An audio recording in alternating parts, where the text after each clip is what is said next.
morning.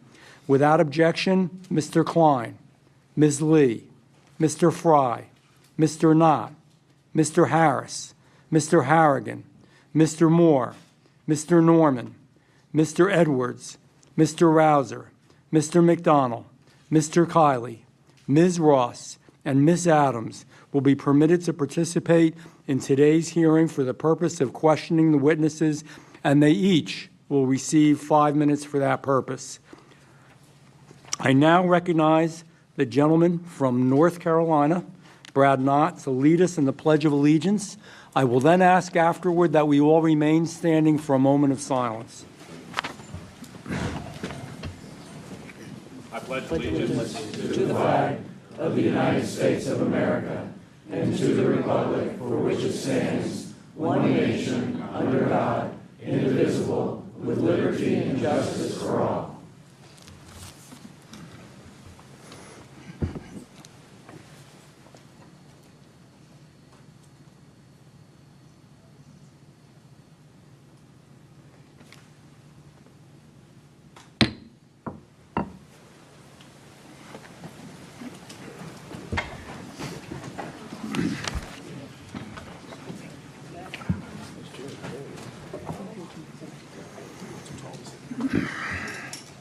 Good morning again. I want to welcome everyone once again to today's hearing. I want this to be a good and productive hearing. I think there are a number of us who are going to be very candid, including some of the witnesses. Perhaps it's sometimes blunt. I respect my colleagues on the other side greatly. However, I fundamentally disagree in a number of things that happen that have been highlighted by the stories we're going to hear today. I do wish that more members from the other side of the aisle were here. I respect differences of opinion, but I think you have to be there, you have to be in the game, you have to participate. I appreciate both of you for being here very much today, and I know we're going to have a continuing dialogue on that. You know, today we're here in Charlotte, North Carolina, but this committee, and I've been on it, has also been to Philadelphia. We've also been to New York City. We've also worked each and every day in Washington, D.C. And you know, when we went to Philly, we saw progressive DA Larry Krasner allow more than 400 murders to happen that year. And his office dismissed 70%, not 7%, 70% of those crimes. The committee's been in New York City, and there we saw DA Alvin Bragg let crime surge while he focused on politicizing his office and on politics. He even tried to throw a bodega clerk in jail that was defending himself from violence. Every time the committee visits a new city when we do these field hearings, which is a good thing to do, the story is the same. The faces may be different, the accents may be different, the city may look different, but the same story. We're mourning for innocent lives that have been lost. Hearing from families who've been shattered, have been broken apart, have been destroyed. And there are no words we can say. We were talking on the bus ride here, a few of us. You know, when something like this happens to a daughter or a son, a brother or a sister, a mother or a father, there are no words. There are no words that I can say to some of the people on the panel today that ever make it right. I know that. I never say I know how you feel, because I don't know how you feel. I can never know how some of you feel. I pray to God that I don't know how you feel. The latest name we speak of is Irina Zarutska, a young woman with her whole life ahead of her, one who fled an actual war zone to chase the American dream.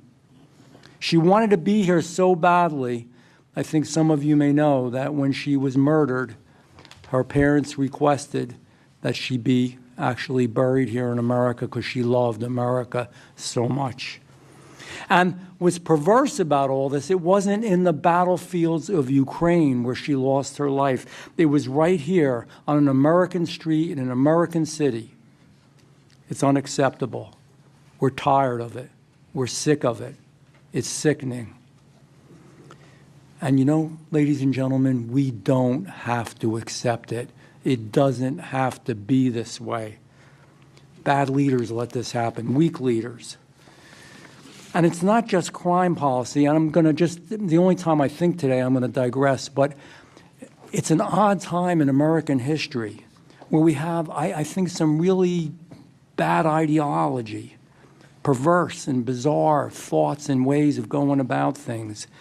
You know, whether it was the open borders where we allowed, you know, folks will say, well, borders always to some degree were open and we had some illegals in this country, but we never had illegals who were also criminals and drug lords and drug dealers and murderers and people who assaulted other individuals on the terror watch list.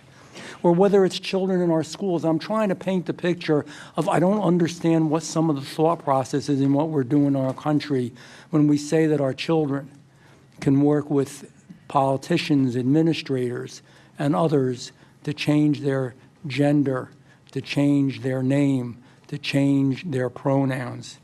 Or in foreign aid, when around the world we're spending your tax dollars for transgender opera or drag queen shows or bizarre studies around the world of prostitutes, and I'm not making this stuff up, that's the sad part, or men competing in women's sports.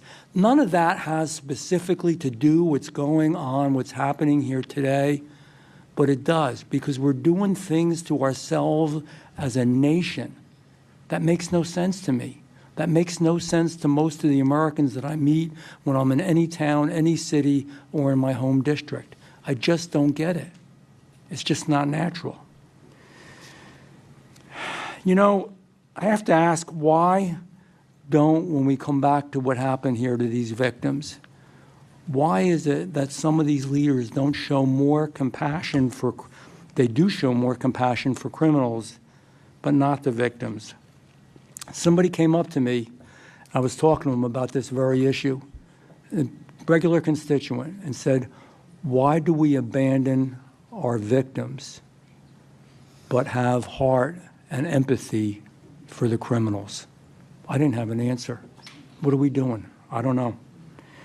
Why are judges, elected officials, leftist nonprofits, and activist groups doing all they can to make our streets more dangerous? I don't know how else to say it. It's purposeful. It's not accidental. Let's talk about, you know, why we're here. A magistrate judge let this killer walk free even after his own mother said he was dangerous and that he was a real problem and she was concerned. His own mother. The magistrate judge said, well, this is the 14th time he committed a crime, but, you know, I think it'll be his last because he signed a handwritten note that he's going to be good. Seriously? Are we serious about that? You're looking us straight in the face and saying that? You don't need a degree to know that it's absurd. You don't need to be an attorney or a judge to know that it's wrong. You don't have to have a high-ranking title to know that it doesn't make sense. All you need is common sense and empathy and a heart and the desire to see this nation to be the best nation that it can possibly be. But he was allowed to walk our streets. And now a young woman, and there's other stories, it's not the only story, but this young, beautiful woman with her entire future in front of her, working 3 jobs, living the American dream, believing in America, she's gone. This hearing's not going to bring her back. Your testimony's not going to bring her back. The good people who are here watching is not going to bring her back. There's nothing we can do except to make sure that her life has meaning. So if it has meaning, it means we stop doing this, that we stop putting bad people back on the street. And you know, it's something we can relate to because millions of Americans around the country use transit every day. You know, in Charlotte, there's a great group of people who are really working here to make the transit even better and safer and are doing wonderful things. We have to allow them to do that. We need the laws. We need the judges. We need the attorneys. We need the attorneys general. We need the prosecutors and DAs to do the right thing, to do their damn job. You know, Irina didn't even speak to this man. Did you ever see the video on it? It's sickening. It's heartbreaking. Young girl, kind of tired from just finishing an 8-hour shift. She slips into her seat, doesn't bother anybody. And this, I don't want to say the words. This individual comes behind her and just thrusts a knife into her and takes the life from her. She didn't provoke him. She didn't hurt him. She didn't yell at him. She didn't look at him. She probably didn't even see him. But she was murdered. It could be me. It could be you. It could be any member on this panel. It could be your brother, your sister, your mother, your father, your daughter, your son. And when you think about this issue, think about it that way. Think how you would feel if it was someone you knew and loved that was in your family. We can't live like this. We don't want to live like this. And here's the catch. There's absolutely no reason for us to live like this. And you know, when we do this, what's happened in the past, in this incident and many others, it tells Americans one thing, something they don't want to hear, that their safety and their values comes last. We must be tough on crime. I'm not talking about minor victimless crime. You know what I'm talking about. Cruel, harsh assaults, murders, beatings, the things we know that are out there. Repetitive crime over and over again. You know, my friends and my colleagues on the other side of the aisle like to talk about gun laws, you know, on legal people who legally own guns. I'm not going to talk about that today. But this individual had a problem with illegal guns. And we all can agree on that we should crack down on those who steal guns or use them illegally or who are criminals. Violent criminals should be behind bars.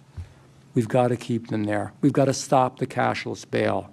And we must put good, law-abiding Americans first. And you know what? I'm going to address something else, because sometimes when you say these things, and again, what I got up here and what I got here comes out of my mouth.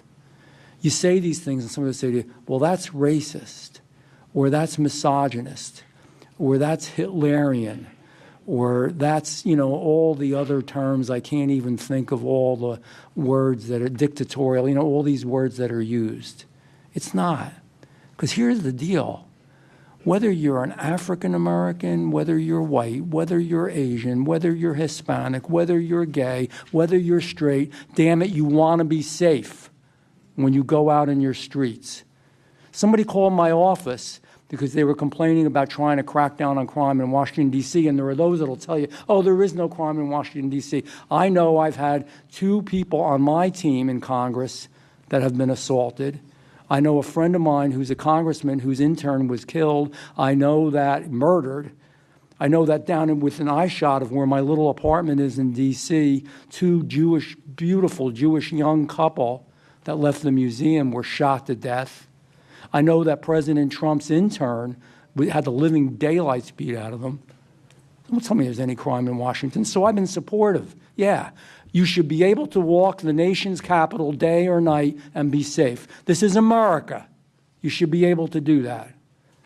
So somebody, we you know, have people call the office. We all do, all the time. And you're talking about, you know, the assault in my office. And they said, well, that person from your office shouldn't have been out at night. Well, number one, it wasn't evening. It was during the day. Number two, yeah, you can. It's America. And if you want to walk around the nation's capital in the evening, you damn well should be able to. It's got to change. We must return to common sense. I want to thank the witnesses for being here today. I know this is not easy. I can't even imagine. I can't even imagine. Your stories are heartrending. You're going to share with us what was terrible, and most importantly, what is preventable. And by your work and your faith and your focus in being here, you may save future lives, and we appreciate that. You know, their testimony is not just what happened to them. It's a warning and a call to all of us to do the right thing. With that, I will yield to the ranking member, Ms. Ross. Okay. Thank you very much, Representative Van Drew, and thank you to everyone for coming today to discuss these important issues. I especially want to thank the witnesses who have come to be with us today. Thank you to our law enforcement officers for you are the selfless men and women in uniform, and you keep us safe every day. I especially want to thank Officer Campbell for being here and for what he's done for this great city. I also want to express my gratitude to those of our witnesses who have lost loved ones to crime or who were victims themselves. Your courage in telling your stories and having your voices heard is so, so important, and my heart goes out to you. Before I get started, I also want to express my deepest, deepest condolences to the family of Irina Zarutska. What happened to her is simply unimaginable and unconscionable. And I hope that we will take to heart her family's request not to remember her by her last moments or politicize her death, but instead to remember her as the vibrant and exceptionally kind person she was. And I'm thrilled that we have a picture of her in that state right in front of us. Finally, we're here in North Carolina, and we had a tragedy yesterday. I want to express my prayers and my absolute heartbreak to the victims of the Southport mass shooting yesterday. I know our governor is there today, and I know our hearts go out to the victims and their families. So the majority has brought us here together, and I would say I went to the Philadelphia hearing. I've been on the Judiciary Committee since I was ever in Congress. But to be honest, and for our victims, this hearing is too little, too late. We should have been doing more to prevent crime and address the lack of mental health care long before this hearing, particularly. My daughter. This isn't Irina. Oh, I'm sorry. This is my daughter. I am so sorry. Okay? I am so sorry. This is Logan Federico. Thank you so much for bringing that. Thank you. Thank you, sir. I am so sorry for you. And she was before Irina. I am 4 months before. I'm so sorry for your loss, and my heart goes out to you. My heart goes out to you. How dare you not know her? So we should have been doing things to prevent Logan's death and Irina's death, and I am so sorry. To my Republican friends, this is not Democrats' fault. This is the fault of Congress and our legislature to not do enough. They want you to believe that tough on crime and saying law and order is going to solve the problem. And they want to believe that a slogan will make America safe again. But if that is the case, why is the Congress cutting aid to local law enforcement by $100 million next year? Why are they proposing cuts to the Crime Victims Fund? Why do they want to slash juvenile justice grants and hate crime grants? Why are they working to cut federal support for survivors of domestic violence, who I hear from every single day, by almost $100 million? In short, why, if they care so much about law enforcement in North Carolina, are they trying to defund the police and the FBI behind closed doors in Washington, D.C.? The reality is that these cuts undermine public safety, and they don't give law enforcement the tools they need to keep us safe. This isn't about an abstract budget line item. The programs on the chopping block equip and train local police, provide support to crime victims, and combat domestic violence. And I've gotten many of these grants for my constituents and law enforcement in Wake County. So shuttering and merging vital offices within the Department of Justice is not about fiscal responsibility. It's about letting our people down. It's about crippling the very institutions designed to combat the most severe crimes and the most dangerous criminals. A weakened FBI has fewer resources to track and apprehend criminals. A defunded ATF won't be able to track the flow of illegal guns used to commit violent crimes.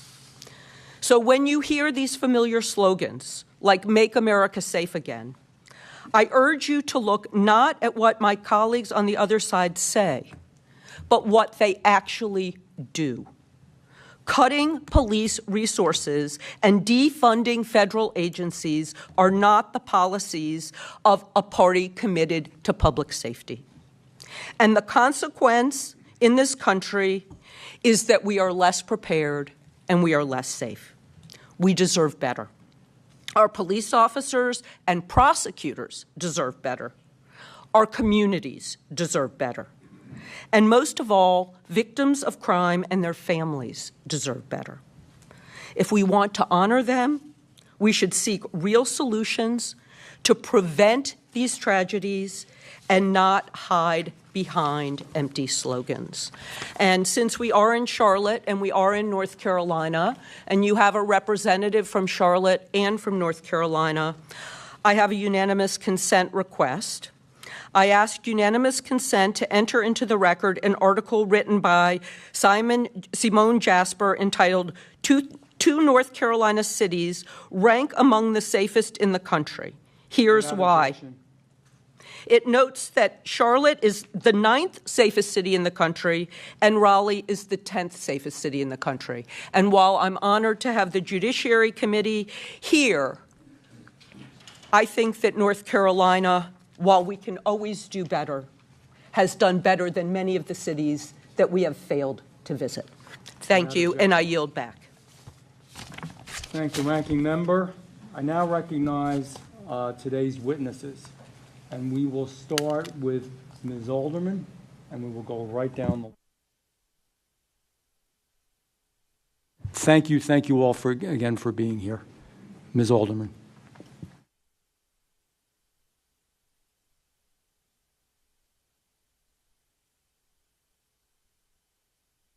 Members of the committee, thank you for allowing me to speak today. My name is Mia Alderman. I'm the grandmother of Mary Collins. Mary Collins. Mary was sadistically tortured. She was tortured. She was brutally murdered in Charlotte, North Carolina in 2020. This is 2025 and a half. Mary was only 20 years old when her life was taken in the most horrific way imaginable. She was bludgeoned in the head. She was stabbed over 130 times. Mary was then bled out in a bathtub. All of Mary's blood went down into the Charlotte sewer system. Mary was then wrapped in plastic and hidden inside a mattress, while myself and my family and then members of the community tried to get to Mary. I myself was inside the apartment yelling Mary's name.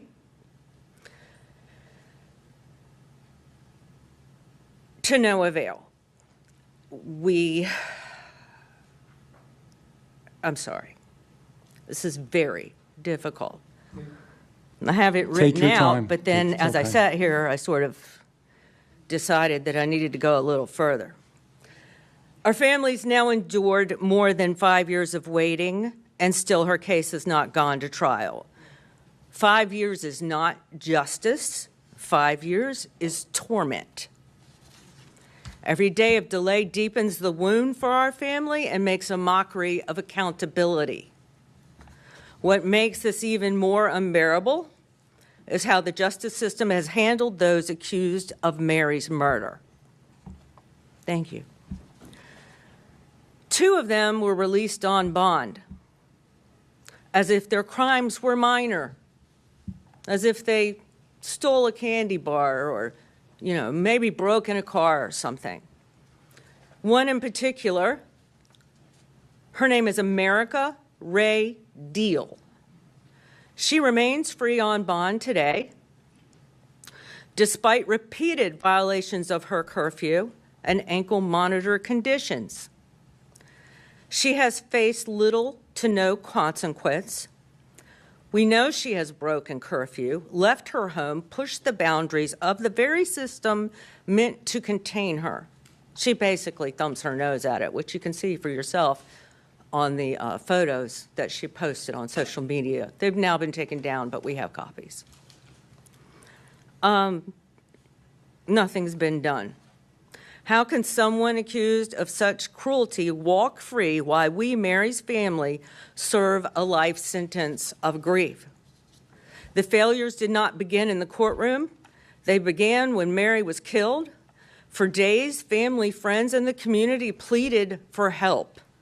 Pleaded. I was pleading as Mary's, I don't know the right word. Mary had a disability, and an invisible disability. If you're familiar with invisible disabilities, that means that you can't really, look at her and tell. Caregiver would be the right word. The police department and the detective would not comprehend what I was saying about Mary and how these people had her and they were hurting her, and I needed to get to her.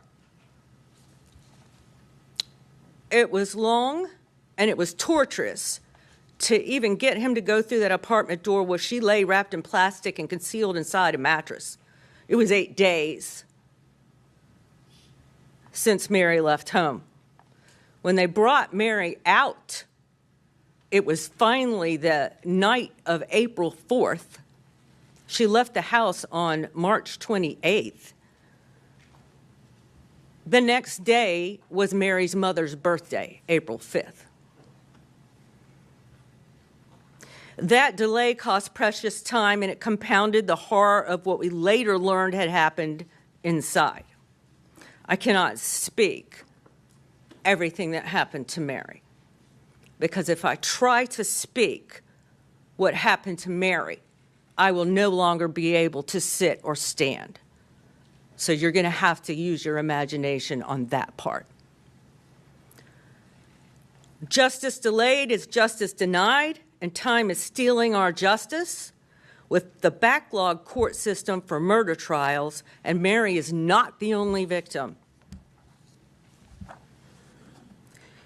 We're here because Irania Zaruska was also brutally stabbed and killed in Charlotte. She now brings us here today. The same system that failed Mary failed Irania. Our hearts are broken for her family and her friends, and we grieve with them. We carry the heavy knowledge of the continued agony that they now face. This is not just about 2 young women, it's about the justice system in Mecklenburg County, North Carolina, that is failing the very people it's sworn to protect. We need accountability.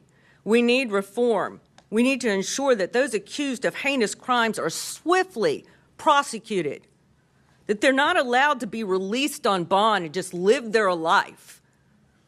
They get to go home and sleep in their own bed and party and have Christmas. And I wondered when they released America, did her mom get to smell her hair? Did she wrap her in a warm blanket at night? Because I think about that sometimes. Mary being in the ground dead. And she was so decomposed by the time they got her out of that apartment that we never saw her again. We couldn't look at her.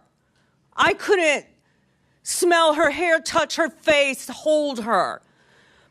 I didn't know what to do. Was I supposed to wrap her in a blanket for her to be buried, or her siblings, you know, they wanted her to be buried in her favorite clothes? It was COVID, so only 10 of us could go to a graveyard. We couldn't have a funeral, for Mary has had no funeral. No funeral. None. Her murderers have not faced trial. They've been out free on bond, and we had to go to a cemetery where there was a casket that they told us Mary was inside, and only 10 of us could go.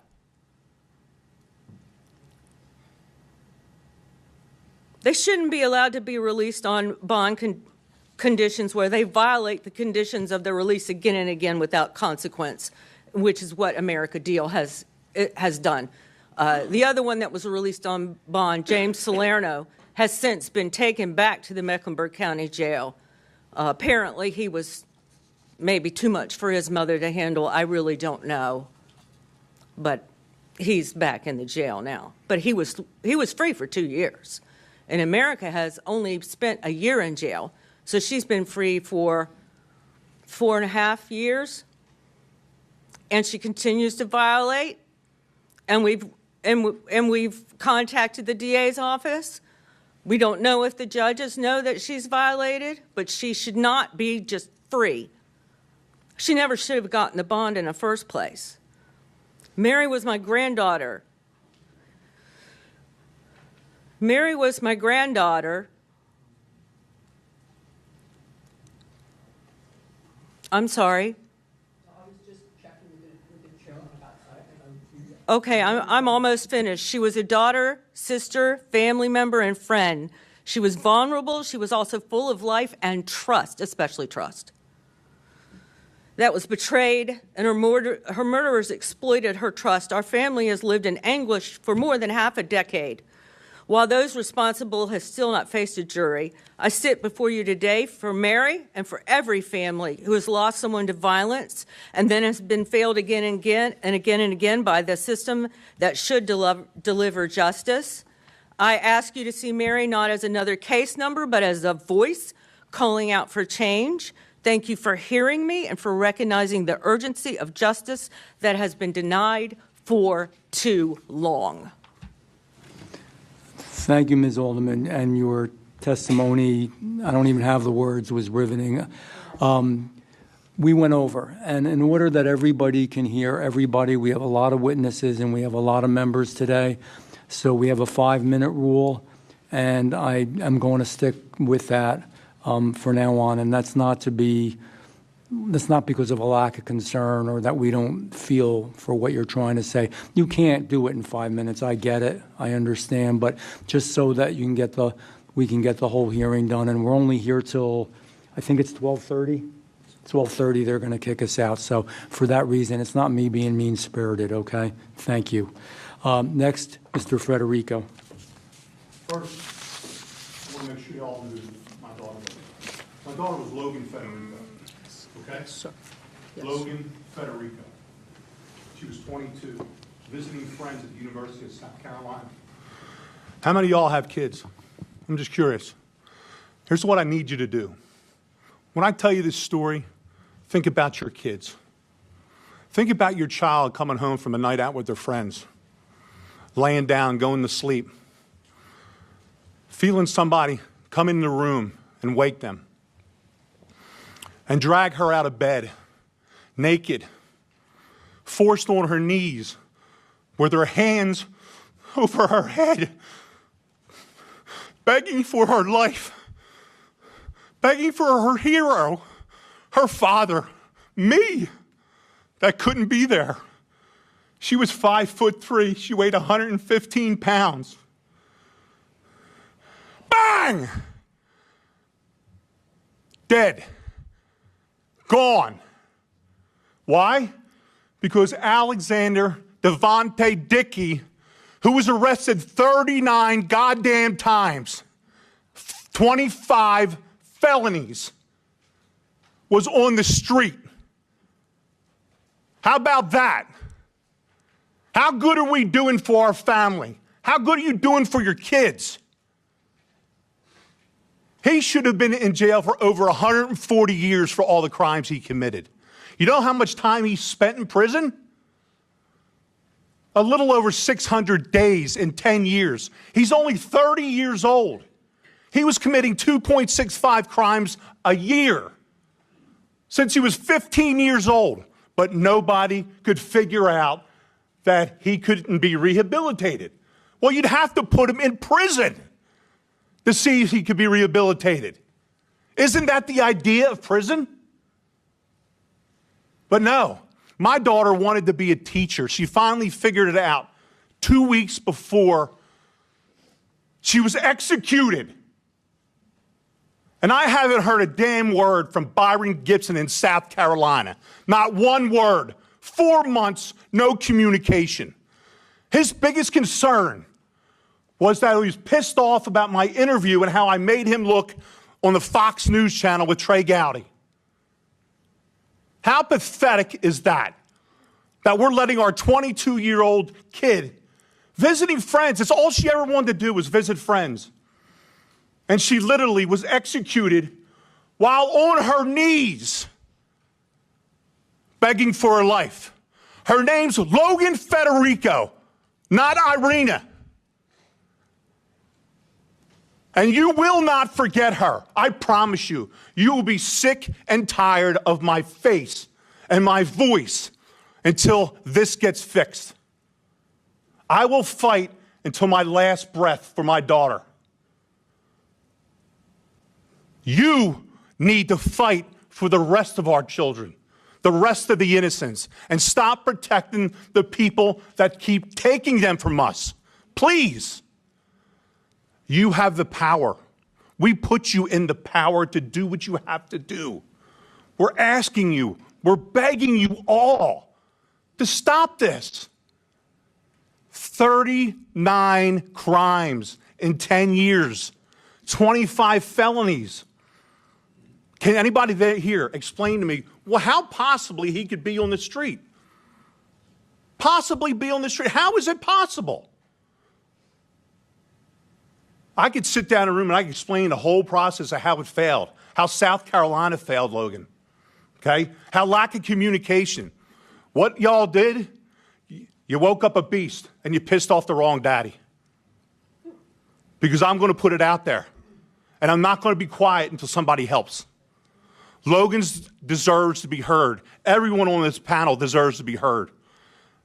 And we will. Trust me. My daughter laid on the floor for 7 hours before somebody in that house recognized that something was wrong. And that career criminal, an hour later, went on a spending spree with her debit card. When they saw his face on a video, they didn't have to do a check. He was arrested so many times, they knew who he was. They knew exactly where to go get him. Pathetic. Absolutely pathetic that I'm here today. Thank you for your time.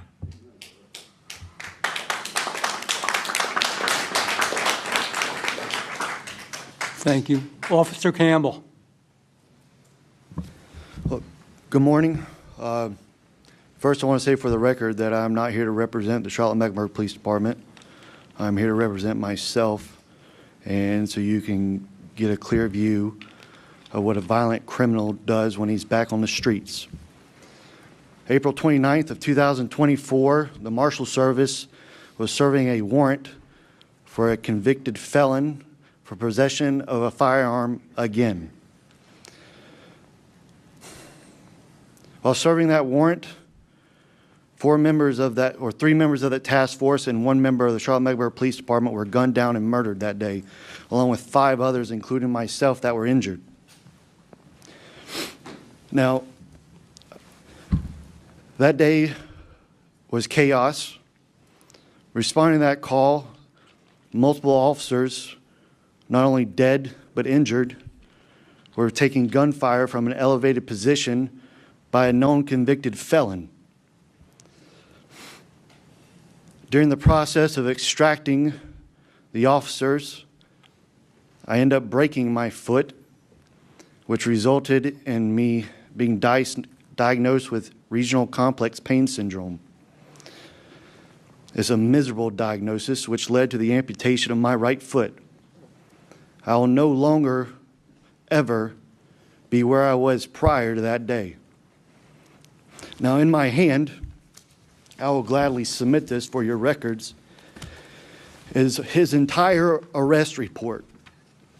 And in this report starts in 2009, where he burglarized a residence with a stolen firearm. After he was taken to jail, he was released, where he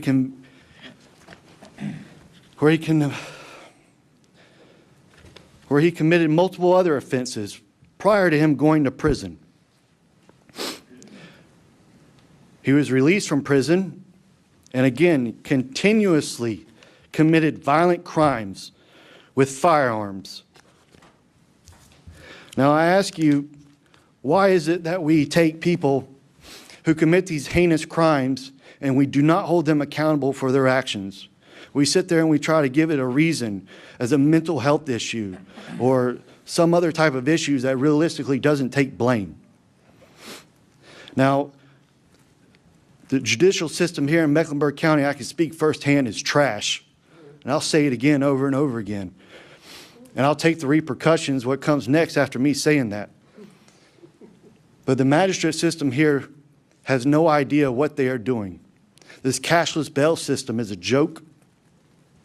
I believe in my heart that if you commit a crime against another person violently, that you should not have a bond. That you should sit in jail until your time comes. Now, there's a lot more that I could say angrily, but I'm trying to swallow my emotions because I've seen multiple committees such as this one, and words are exchanged, but action never comes to it. So I'm going to ask you guys, all of you, to at some point look at us and look at the future victims, because there will be more. And say, at what point do we hold them accountable for their actions and stop playing this political circus game? And I will yield back the rest of my time. Give it to someone else.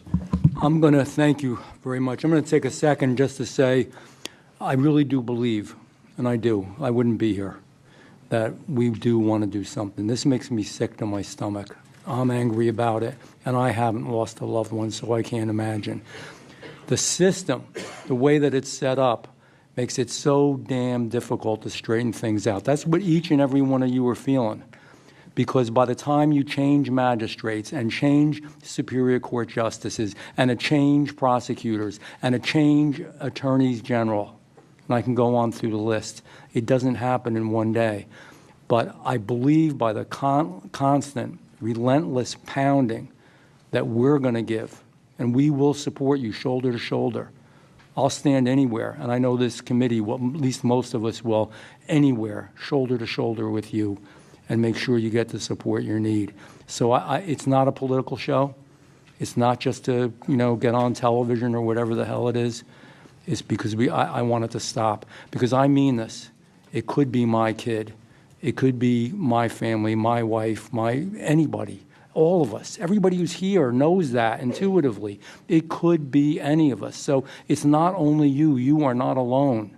We're sick and tired and disgusted, and we're going to keep pushing on this and keep speaking out.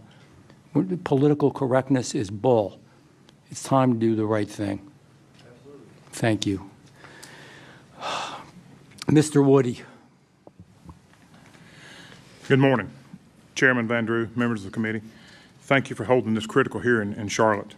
I'm Michael Woody. I'm North Carolina Chairman of the National Association for Bail Agents. I come before you today not only as an expert on secure bail, but as a lifelong North Carolina resident, a father, a grandfather, a former law enforcement professional who has witnessed firsthand how the no-cash bail policies have devastated our communities and our families. It's a shame that we had to wait until August 22nd, 2025, just 5 short weeks ago, that Irina Zarutska, the 23-year-old Ukrainian refugee who survived the war zone and fled to safety in America, was brutally murdered on the Lynx light rail system in Charlotte. Her killer was DeCarlos Brown. He was a repeat offender with 14 prior arrests and released unsecured bail, cashless bail, on his own recognizance earlier this year at that. Despite concerns about his mental stability and his chronic diagnosis of schizophrenia, he was still released with cashless bail. The Department of Justice filed a federal complaint on September 9th charging Brown with causing death on a mass transportation system. They've elevated his charges to the federal level. Irina fled the horrors of war only to lose her life to an offender who should have been held accountable through secured bail. This wasn't random violence. It was a preventable tragedy enabled by the reckless policies that prioritize offender convenience over public safety. Here in Mecklenburg County, courts have embraced what they call reform, unsecured bonds, and taxpayer-funded pretrial release programs. While studies show mixed results on appearance rate, the fundamental problem remains. Unsecured release removes the accountability that comes when families and communities have financial stakes in ensuring compliance. Meanwhile, stakeholders report ongoing cycles of missed court appearances and rearrest. When offenders fail to appear in court, the courts must continue their cases in absence and even sentence them in absentia, costing taxpayers enormous resources while denying victims their right to provide impact statements, such as you've heard today. And offenders with serious mental health issues, such as Brown, are released without the evaluation and treatment that could prevent these tragedies. These policies aren't just dangerous, they're expensive. Mecklenburg County alone has spent $345,000 in local taxpayer funds for new pretrial staff. They've wasted over $1.6 million in federal grants and at least $3.3 million in a private foundation money. The county now reports $3.87 million total they spent to put these offenders back on the street with no accountability. That's over $5 million to operate a system parallel to secured bail, which worked effectively and cost taxpayers nothing and provided more security for families. This is the definition of government waste, multiple bureaucracies, and millions in expenses to avoid using the system that required no taxpayer investment.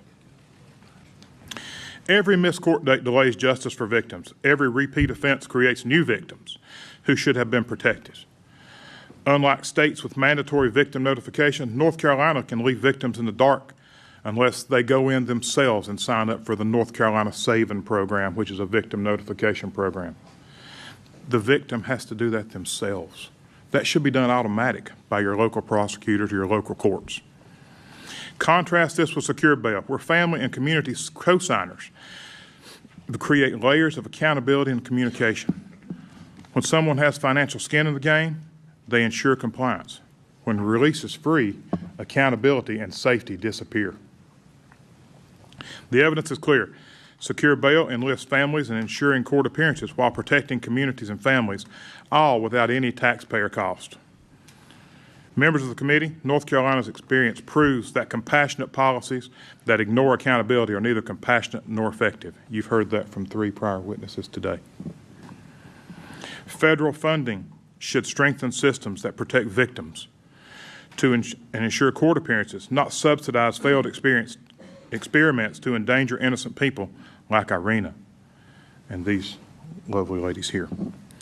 I urge this committee to stop rewarding failure with federal dollars, support North Carolina's bipartisan Irina's Law that targets these dangerous policies, restores accountability, protects victims, and ensures justice and fairness. Thank you. Thank you, Ms. King. Good morning, Chairman Van Drew and the distinguished members of the subcommittee. Thank you for inviting me to participate in today's hearing on victims of violent crime.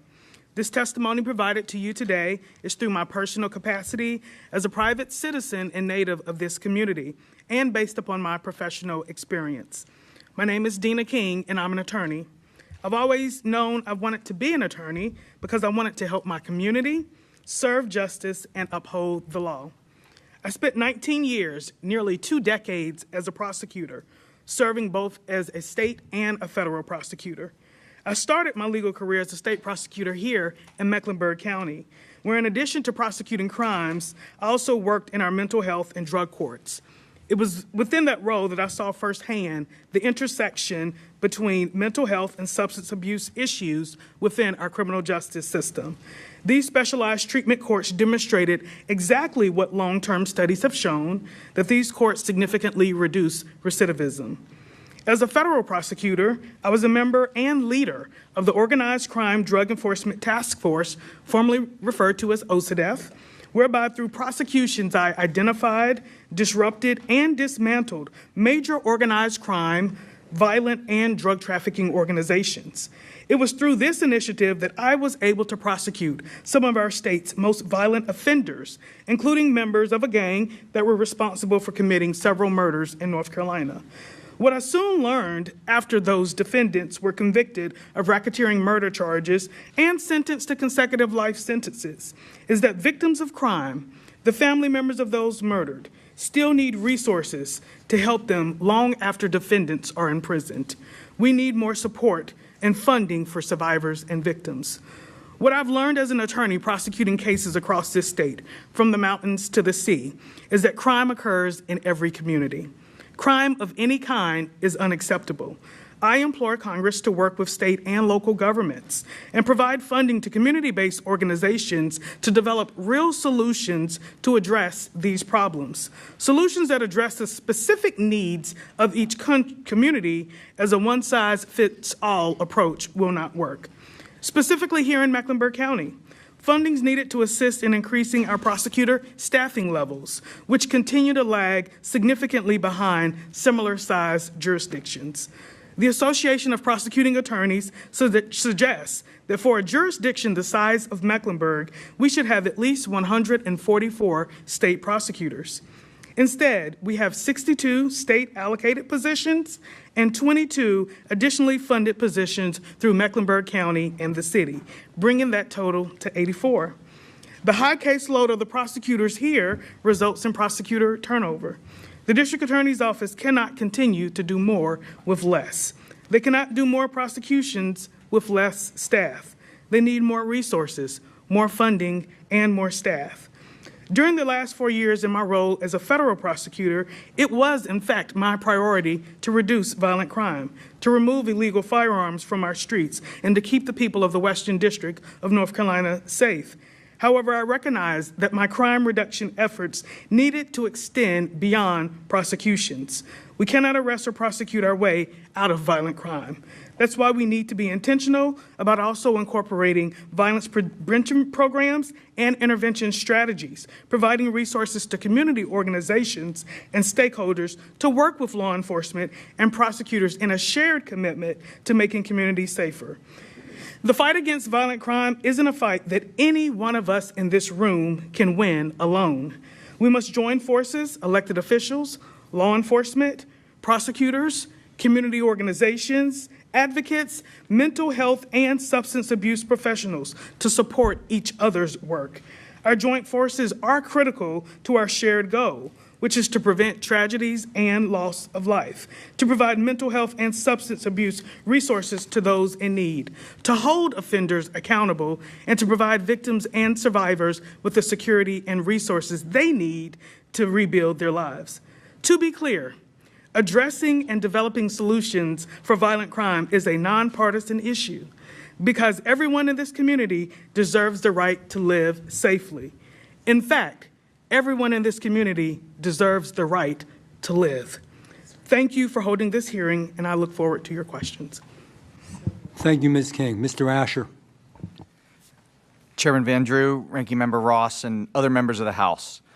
I'm honored for the opportunity to talk with you today about our nation's crime trends and how we can potentially drive them lower.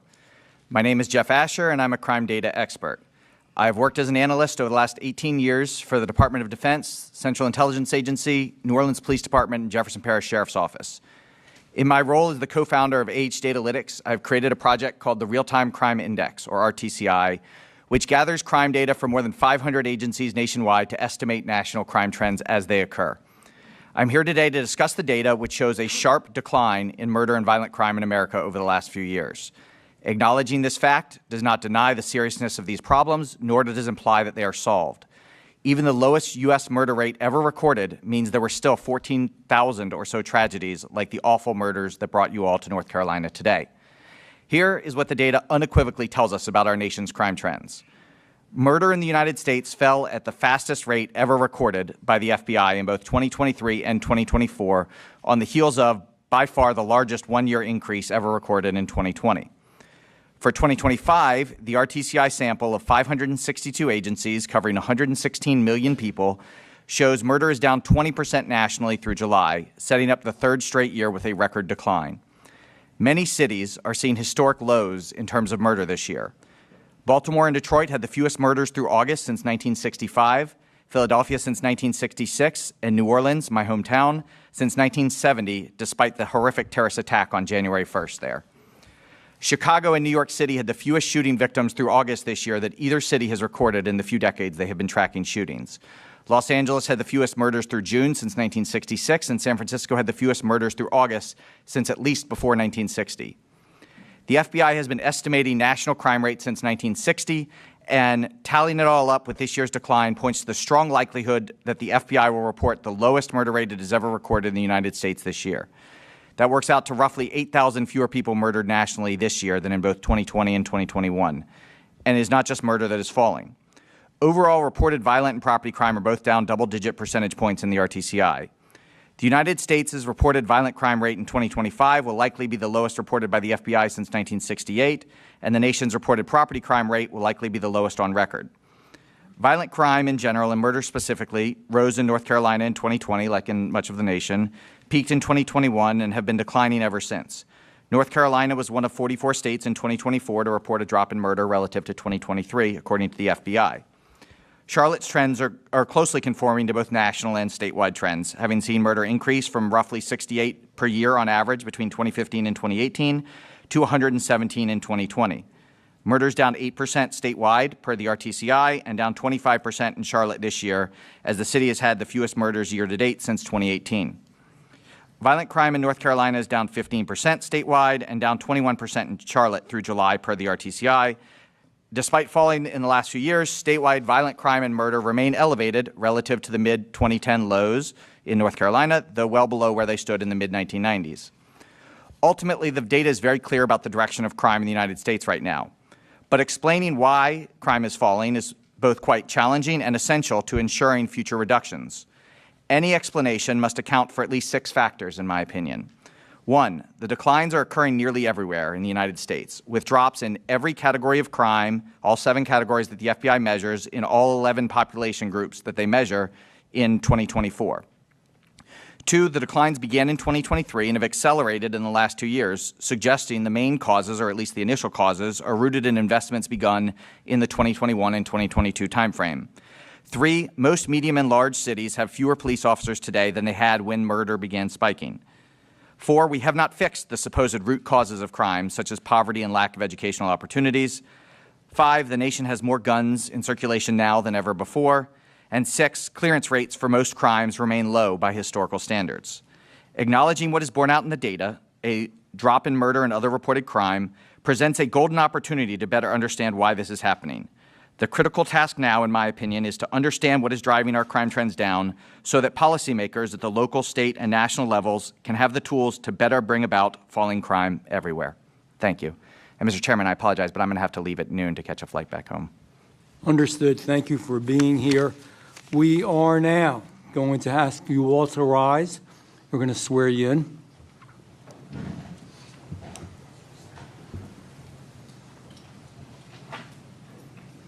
You're good. You're good. You rose to the occasion already. Do you swear or affirm under penalty of perjury the testimony you have just given and are about to give is true and correct to the best of your knowledge, information, and belief, so help you God? Yes. Okay. Let the record reflect that the witnesses have answered, you may sit down, have answered in the affirmative. Please know that your written testimony will be entered into the record in its entirety. So if you weren't able to say everything you wanted to today, you'll have additional opportunity. Accordingly, we ask that if you do have written testimony, obviously to please submit it. With that, we are going to begin the questions from the members of Congress, and I will start with Ms. Klein. Is that good for you? I'm sorry, Mr. Klein, and you will be second, Ms. And I'll Ross. yeah. Okay? Mr. Klein, You're going to start with me. we're going to start with you. All Is that right. okay? That's great. Thank you, Mr. Chairman. I appreciate you holding this hearing. I want to thank our witnesses for being here. This is very difficult, and you are helping us to craft policies that will hopefully help victims, because ultimately that's what we have to keep in the forefront of our minds, are the victims. We can get lost in the numbers a lot of times, but what we have to do is remember that each crime has a victim, and each victim has to be remembered, and have us to stand up for them. To the city of Charlotte, you have a problem. You have a problem here. You have a criminal justice system that is broken. And I'm not just picking on Charlotte, because we've been in Philadelphia in a field hearing. We've been in New York City. Any other large city across this country is going to have a similar problem. I'm from the Commonwealth of Virginia, just to the north. And you could go to Richmond. You could go to Norfolk. You could go to Fairfax. You're going to see similar problems. And they all have a broken justice system. You have to have three parts of your system working together in order for there to be accountability. You have to have law enforcement who do fantastic jobs arresting and charging. You have to have prosecutors who do amazing jobs. I was a line prosecutor at the county level right out of law school, who by and large do amazing jobs trying to prosecute these cases. And you have to have judges who are willing to convict and sentence these criminals. And without all three working together aggressively, you are going to have a broken criminal justice system. So serving as a local prosecutor, like many on this committee right now, we've gone in for bond hearings in the morning and had these criminals come in. You look at three factors. You look at their criminal history. You look at whether they're going to be a danger to the community if they are given a bond. And you look at whether they're going to abscond and flee. If any of those are a possibility, you argue against bond. And if a judge thinks that any of those are a likelihood, you deny bond and you hold them. We also had 287G agreements where if this offender was an illegal immigrant, they were held until their case was finished, and then ICE could pick them up. We need, as federal officials, to put in place mandatory 287G agreements so that every jail has to hold on to these illegal aliens until they can be picked up by ICE and deported. But we've got a broken system because not all of these parts are functioning together. In Virginia, we had laws on the books that were presumptions against bond. So if you came in and you were charged with a certain offense, it was presumed you didn't get a bond. And it was up to the defense attorney to actually argue to overcome that presumption and get you a bond. So more offenders were kept in jail pending their trial, and after conviction were held for sentencing, and then were sentenced aggressively. But then we had a legislature that flipped. And we had a Democrat legislature and a Democrat governor get rid of the presumptions, reinstate parole. We had the lowest recidivism rate in the country in Virginia, and that's gone. And now we have cities, we have counties, like in Fairfax, where we have a prosecutor, Soros-backed prosecutor, who's actually treating illegal immigrants better than Americans, defendants. So we have a problem right in our own Commonwealth. But yes, there are solutions that have to happen on the local level. Yes, there are solutions that have to happen on the state level. At the federal level, I believe about 50 of the local prosecutors here in Charlotte are federally funded. Well, let me say this. As a member of the Appropriations Committee, we need to start tying the money for these prosecutors to the laws that are on your books and making sure that you actually impose some accountability here in Charlotte, to make sure that you have the policies in place to make sure that justice is done, and that these policies are not ignored by the judges, ignored by the prosecutors, but are actually taken seriously. So as an appropriator, I'm going to take that back. I'm going to take your stories back to Washington. And I'm going to fight for the victims that suffered so tragically as a result of these crimes. But I want to thank you all for your time, and I yield back. Thank you, Mr. Klein. Ms. Ross, the gentlelady from North Carolina. Thank you, Chair Van Drew. As a former member of the General Assembly and also a former transit attorney, I have been an advocate for additional resources for safe transit, for mental health, for victims, for law enforcement for decades. And in fact, the district attorney here, Spencer Merriweather, has also been sounding the alarm for years about the chronic lack of funding his office has received from our state legislature.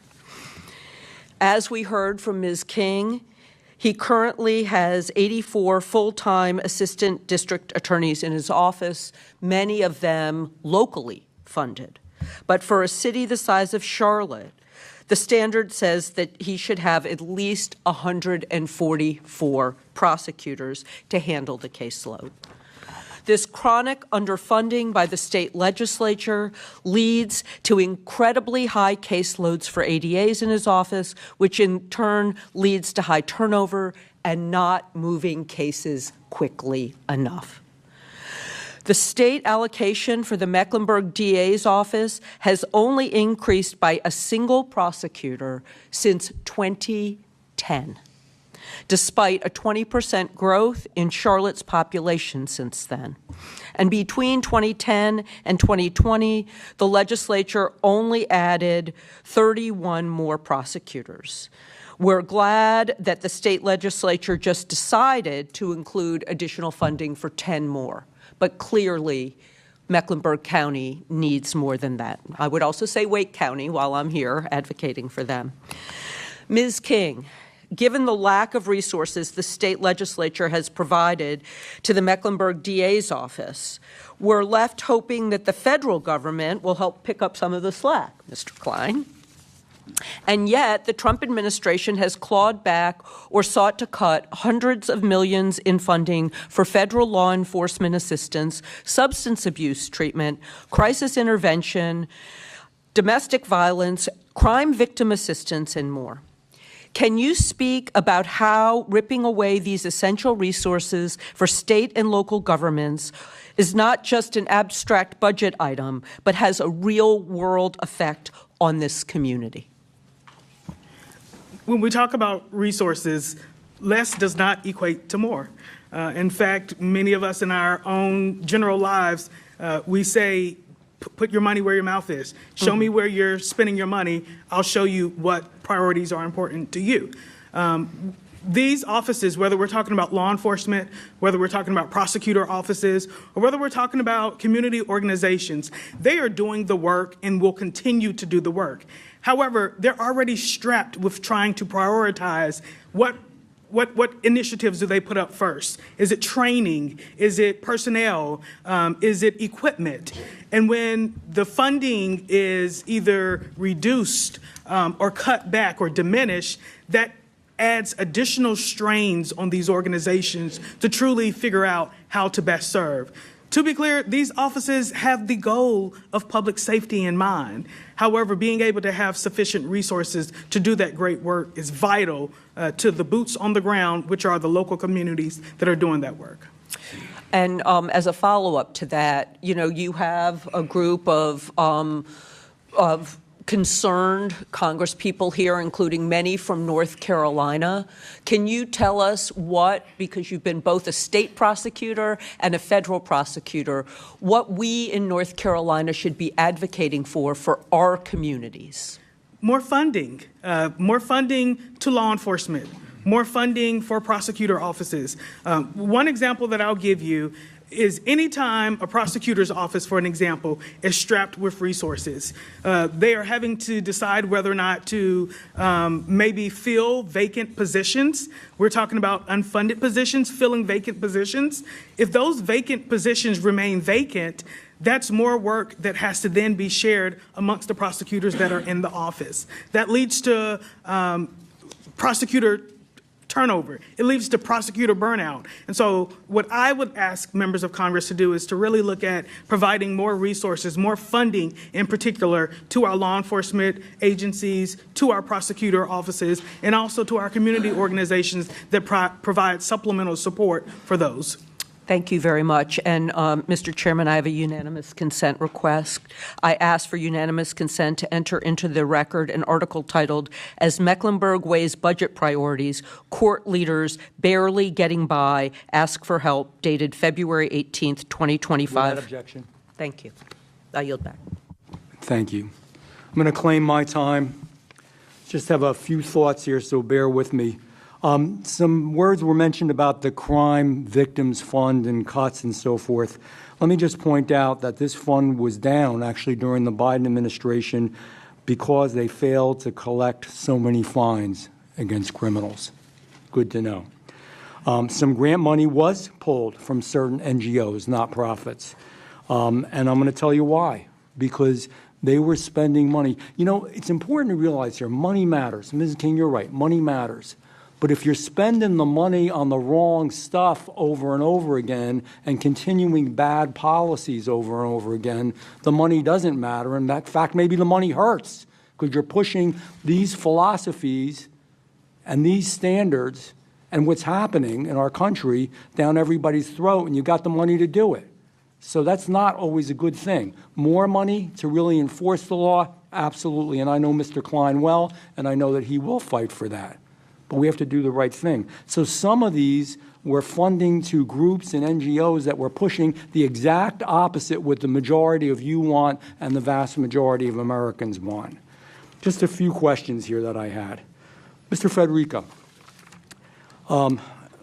you know, I'm sorry, I don't have the words. I'm not going to pretend to have the words. But a simple answer is what I need here, because I want to make sure that we crystallize this. Should your daughter's murderer have been released so many times? Absolutely not. 100%. Clear as crystal clear, right? Crystal clear. Couldn't be any clearer. Yep, exactly.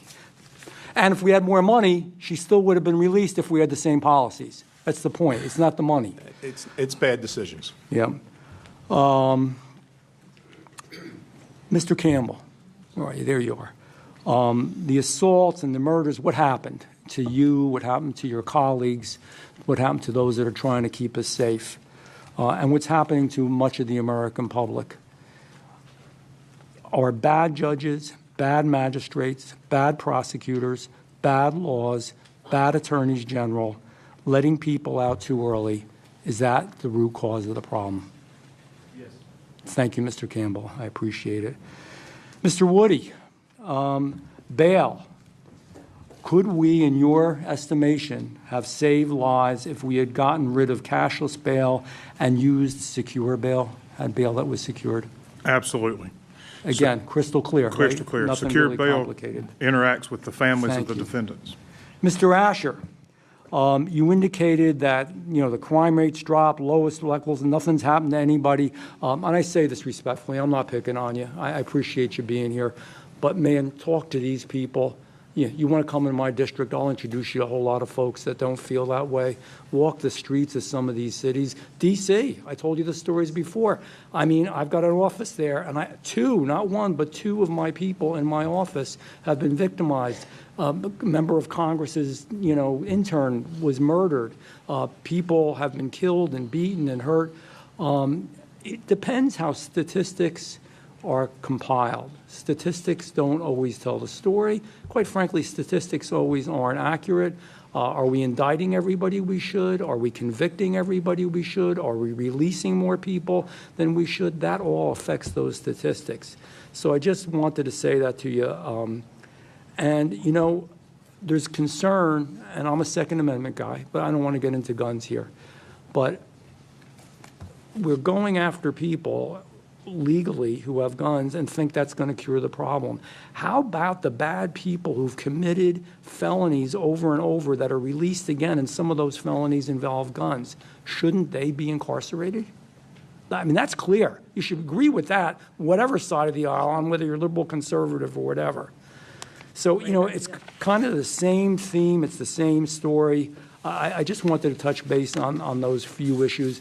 And Ms. Alderman, just with you, do we need more accountability? Just give me a yes or no, maybe a few words in our system. Do we need more accountability? We don't have any accountability, So we so obviously any need- little bit more would be great. Thank you, yes. And do you believe that criminals should be released unsecured bond, with unsecured bond or no bond at all? Of course not. They shouldn't be released with bond if they are charged with first-degree murder. Absolutely, I agree with you. But imagine we're releasing folks with no bond or unsecured bond, even worse. But I agree Sir, with I you. do not have to imagine. I live here in Charlotte. I know. Thank you. Yeah, and so let me just ask you a question, because you're a very outspoken lady, and then I will be done. You heard Mr. Asher say that everything's pretty good, crime rates down to record lows, no problems, everybody's happy. Is that you live in Charlotte, is that your perception? Absolutely not. And I've lived in Charlotte back and forth during my life since I was 6 years old, and I'm 64. So I have a very good chronological memory of Charlotte and of the crime. And just since Mary was murdered 5 years ago in 2020, and she was one of those highest statistics in 2020, the crime is just, it's outrageous. And every single morning when you wake up, someone has been murdered, shot and killed, or murdered in some other way. Other crimes that involve knives, axes, these types of things. So, you know, it depends on your perspective. If you want to look at figures all day long, then you're going to have a, you know, I'm not a mathematician or, you know, that type of analytical person. I'm telling you, I know I that don't you feel are. safe. I know that you are. And that last thing I would say, and again, respectfully, Mr. Asher, you know, I have an old rule when people are talking about what people are thinking in politics and public policy and government. Say, come on, come walk the streets. Walk the streets with me. You should walk the streets with these people and talk to what's going on out there. I don't know what your numbers are, but I think a lot of us know what's going on. With that, I want to recognize, who do we have here? Ms. Adams from North Carolina. Thank you, Mr. Chairman, and let me, first of all, thank you for the committee for having me be here today. I don't sit on this committee, but I am a resident of Charlotte, and I represent this district. Before I begin, though, I would like to just take a moment to thank all of the witnesses for being here and to say that my heart and compassion goes out to each of you on the loss of your granddaughter, your daughter, and for your colleagues at the Charlotte-Mecklenburg Police Department, and thank you for your service there. I'd also like to extend my condolences to the family and the friends of Irina Zaduska on this tragic murder. It was senseless, and certainly we're continuing to hold all of you in our prayers. No one should feel unsafe in their community or in their home.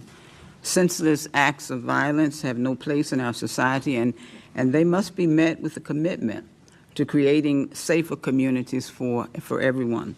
All perpetrators of violent crimes must be held accountable, and they must pay their debt to society to ensure that justice is served and to protect our communities.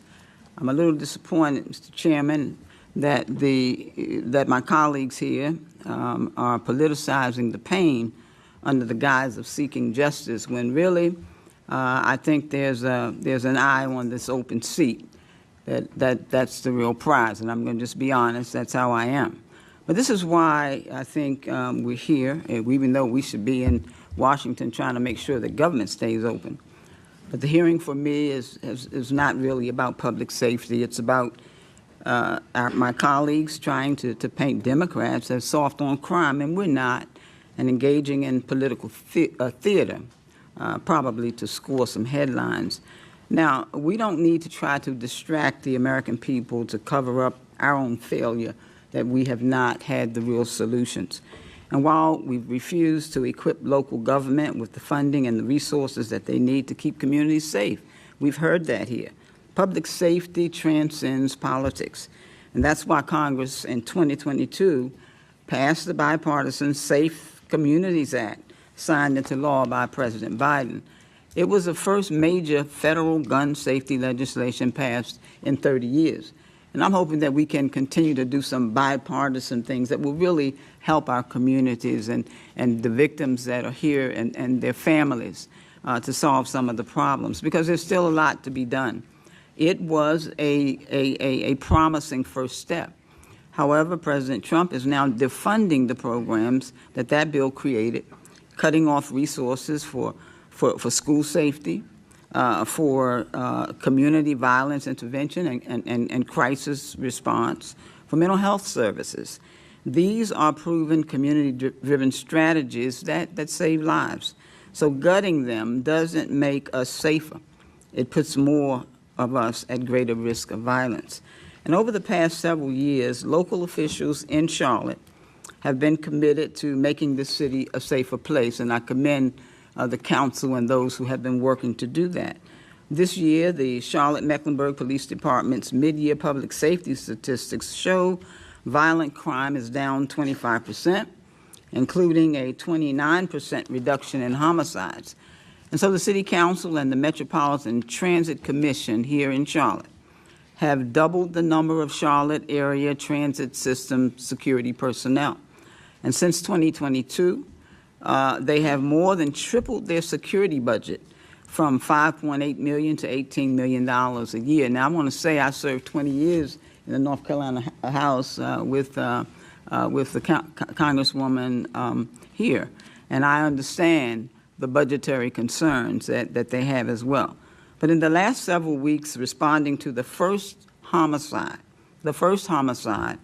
and any homicide is bad, but the first one on the Blue Line in its entire 18 years of running, local officials have taken additional steps to enhance security through Charlotte's Blue Line. Governor Stein's budget also has called for more funding to address law enforcement vacancies and to ensure that we're hiring more well-trained police officers to keep our communities safe. And so as we are joining this hearing today, I hope that we will take a comprehensive approach to our conversation around public safety that includes talking also about mental health. A report released by the Department of Justice's Bureau found that nearly 2 in 5 people who are incarcerated have a history of mental illness.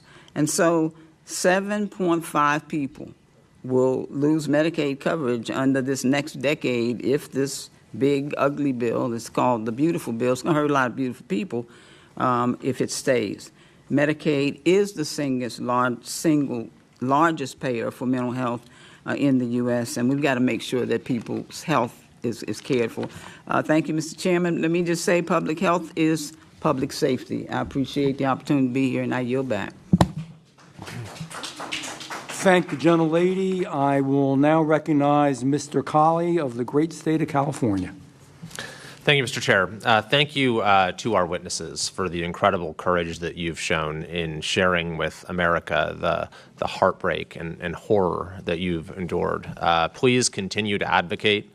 Yours are the most powerful voices in trying to prevent other parents and grandparents from experiencing the horror and heartbreak that you have.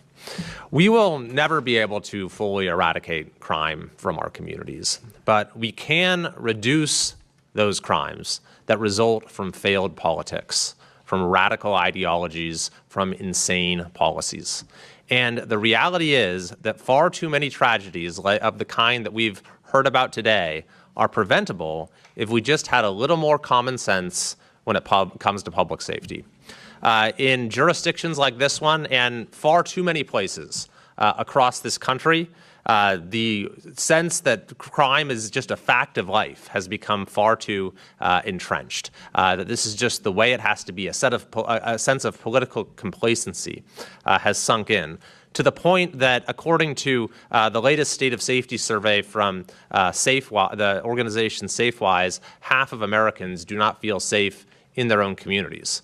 And this is more true nowhere else than in my own state of California, where according to the same survey, 64% of Californians feel a high daily level of concern for their safety, which is the highest of any state in the nation.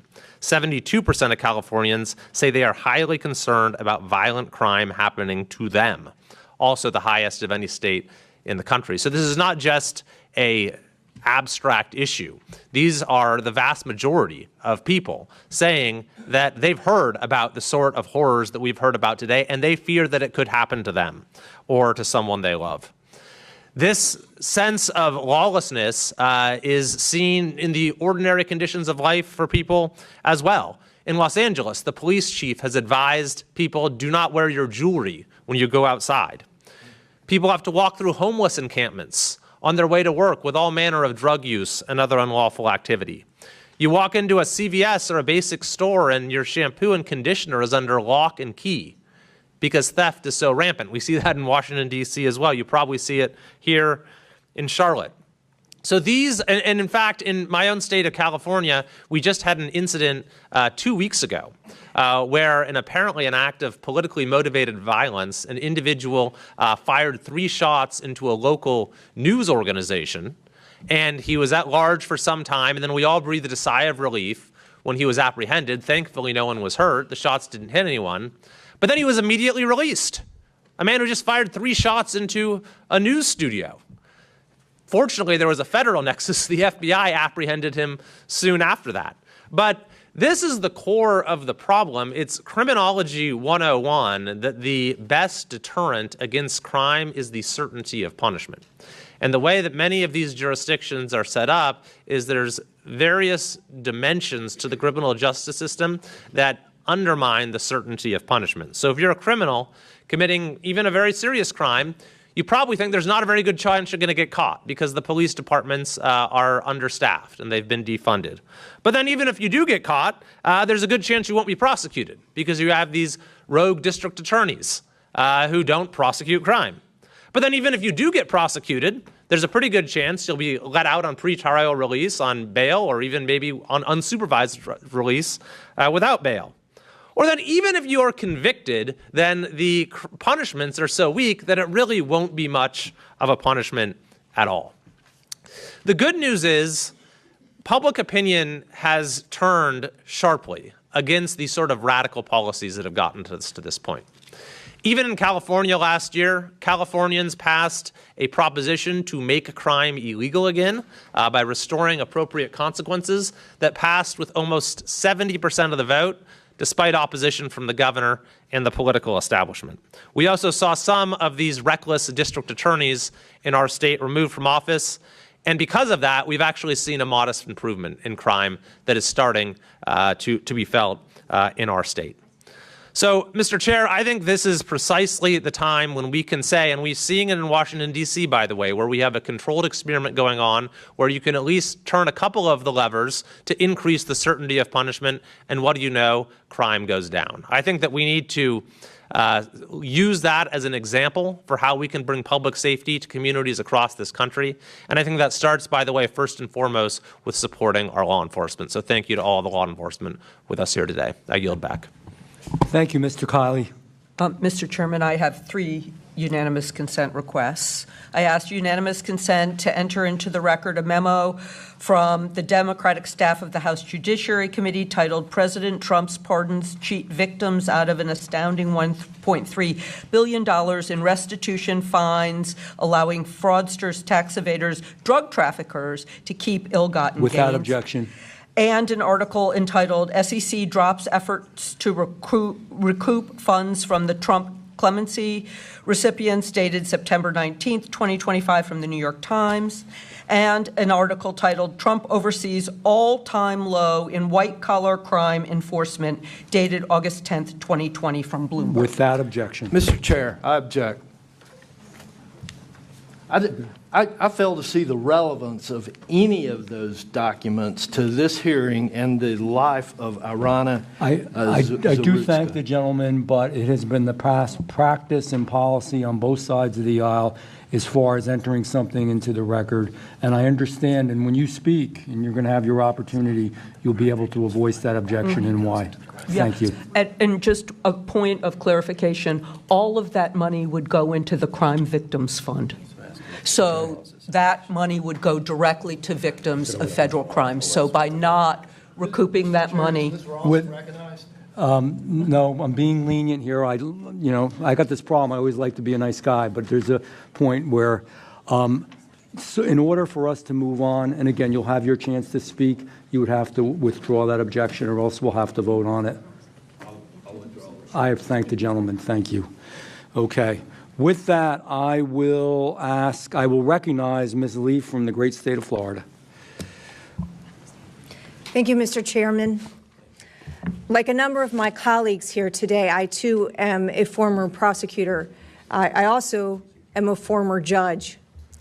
And I know that when a judge considers the question of pretrial release, there is no more important consideration than safety to the community and risk to the innocent people who live there.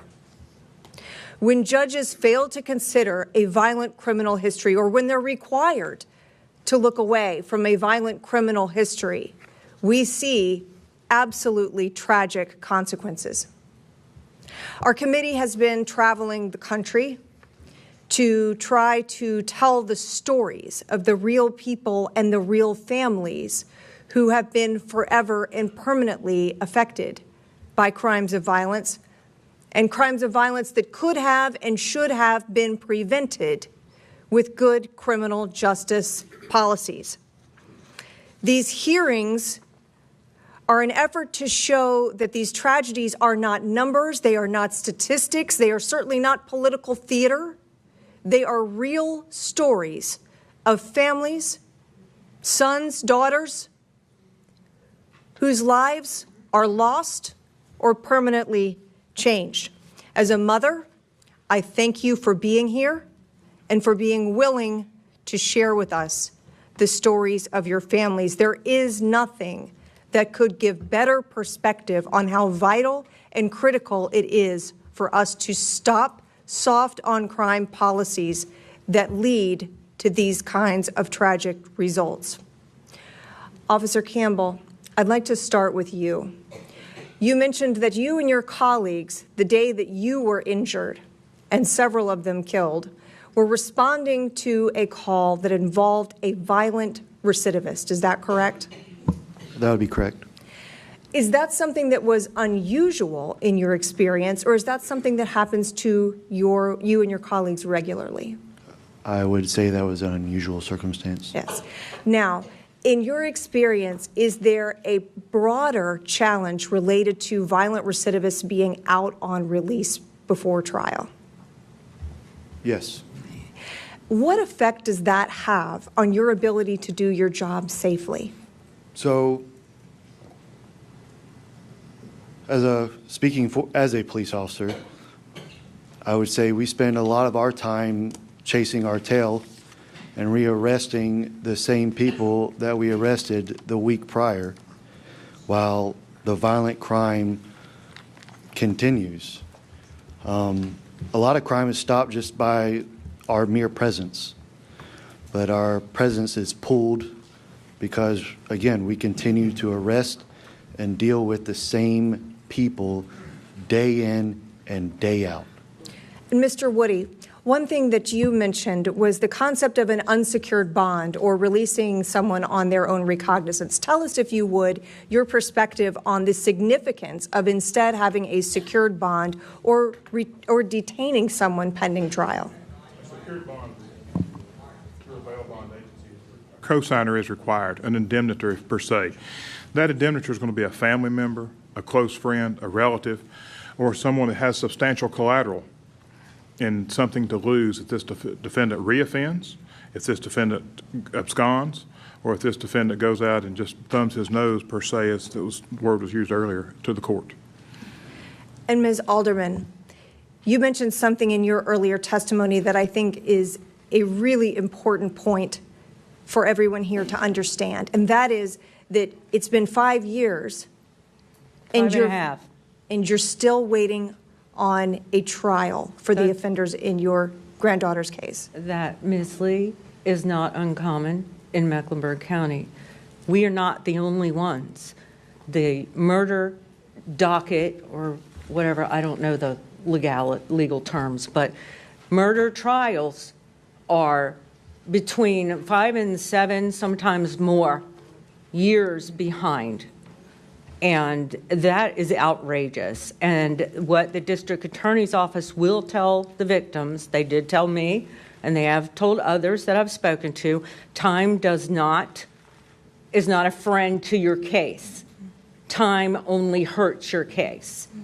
When you have a heinous crime, like, for example, because I'm here for Mary, what they did to Mary, they had the evidence, they had the people, they had a witness in Mary herself, because they had wanted to burn Mary's body in that mattress. And something that horrific is just put in line, just, whenever, when they get to it. So they're just finishing up 2019. Mary was murdered in 2020. So that, personally, to me, makes no sense. Every single person who was murdered, there should be a swift prosecution, and they should be prosecuted, and it should be taken care of. In addition to that, in my opinion, something as heinous as what they did to Mary and others in Mecklenburg County should be dealt with more swiftly. Thank you, Ms. Alderman. Mr. Chairman, I yield back.